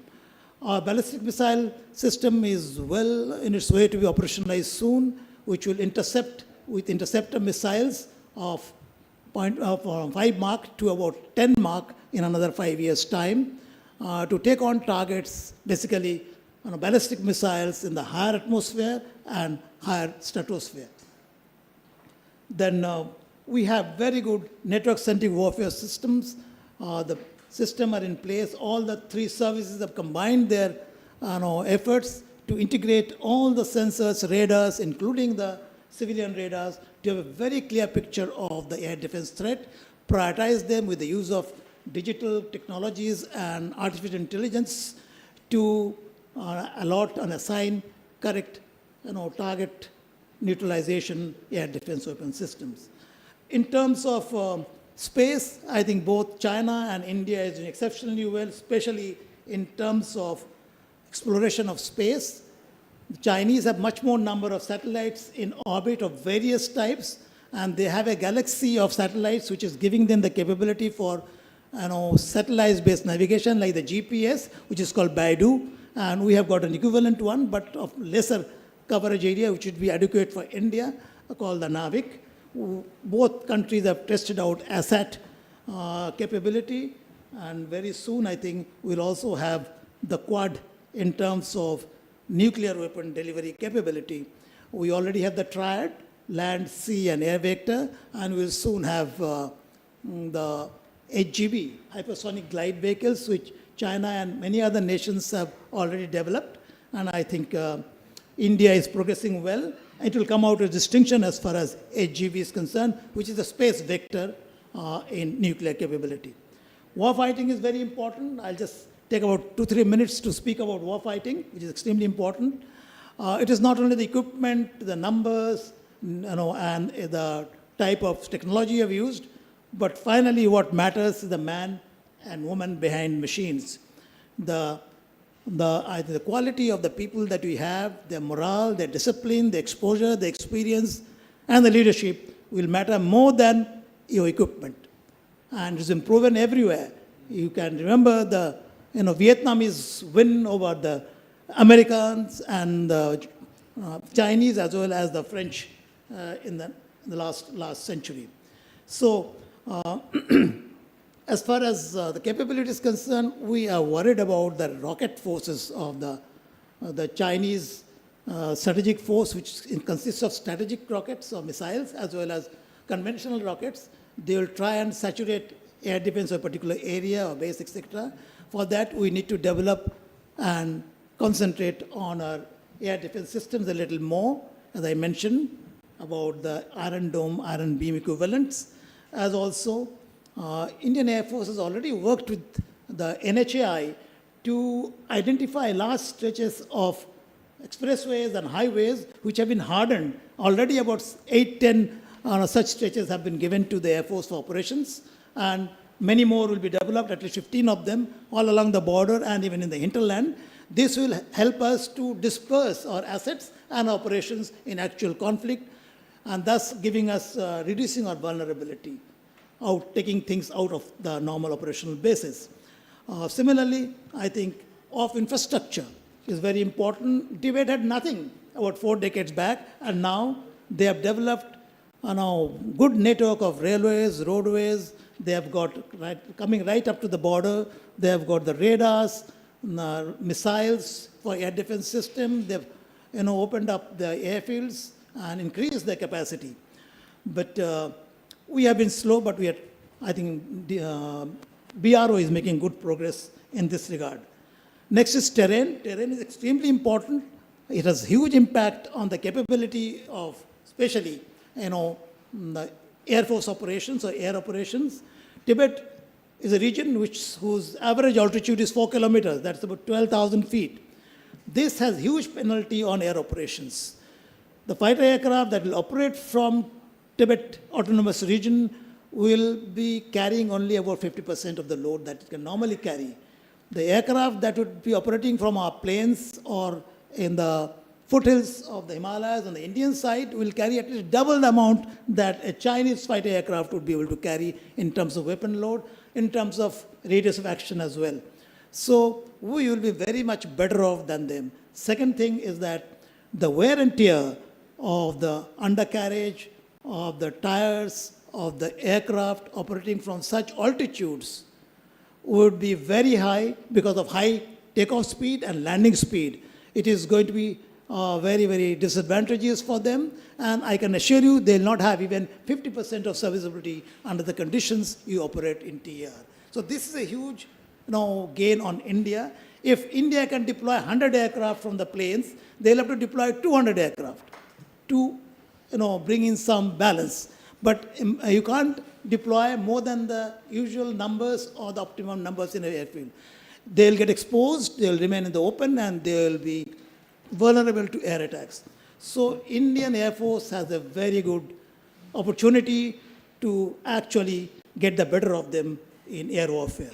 But remember, in the mountains, the radar performance, the communication performance deteriorates, weapon delivery performance deteriorates, as also the winds are very strong, where drones and swarm drones, UAVs, UCAVs will not be very effective. You can take it from me.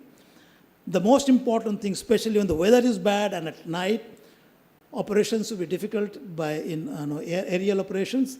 But definitely, the Indian Army has got the best in all-weather weapon, that is the infantry, boots on ground. They will be there to take on offensive as well as defensive operations. In terms of heli-lift capability, I think the armed forces have very good heli-lift capability and will very soon have the IVTT, that is inter-valley troop transfer tactics, with the heli-lift capability to take on the adversary in offensive as well as defensive operations. Equipment-wise, they may have more numbers, but they'll not be much capable because none of their weapon systems have been proven in actual ops. And last point is about, human resources and training. Chinese armed forces are facing a huge problem in terms of quality of intake because of the single-child policy for the last 30 years, and of course, the standard of living improving rapidly. So no parents want to send their single child to the armed forces, nor do the youth want to join the armed forces, because the life is very tough, especially in the TAR. As far as the commanders are concerned, the PLA is not trusted by the Communist Party of China. They have their political commissars breathing down the neck of each and every commander in the field, be it the supreme commander in the theater command or the junior commanders below. They have no initiative. They're always being looked over their shoulders. They have lost freedom. So the morale is very low. And the kind of intake they have, the morale is very low. This is not the case with India. In fact, they have no exposure with the best of the air forces in the world, unlike the Indian Air Force, which has a very good professional reputation. And lastly, they are now practicing with the PAF to understand how they need to tackle the Indian Air Force. So that is the kind of, underconfidence they have in the equipment and the training. So I think I could give you some recommendations. Very simple. We should concentrate on plugging the gaps in our capability. I've already covered these points adequately. Second is that we have to increase our presence in the Indian Ocean region. Andaman Nicobar Command, as was brought out by Admiral Dasgupta, has to be strengthened. You must build more airfields, more MR aircraft like the P-8I and fighter aircraft with capability for anti-shipping role has to be there in plenty. Aircraft carrier from the Navy as well as more submarines and warships should be there to mark our strategic presence there and influence operations in the choke points of Malacca, Sunda, and Lombok. We must win a skirmish, definitely win a border war, and we must have adequate depth in our military-industrial complex to ramp up the production of weapon systems, including ammunition, missiles, etc., for a long, protracted war. Thank you. Jai Hind. Air Chief Marshal, that was a simply amazing presentation. Absolutely stratospheric. Thank you so much. So now we've come to the end of the third session. No, everybody, I'll thank everybody, and then I'll hand over to you. I thank all the speakers today of all three sessions for their clear thoughts based on lifetime of experience. We now come to the end of today's session, and we'll be going off air. Once again, thank you all from all parts of India for sharing your time, your experience, and your thoughts with us. Have a great day and hope we connect again soon. You can go off air now.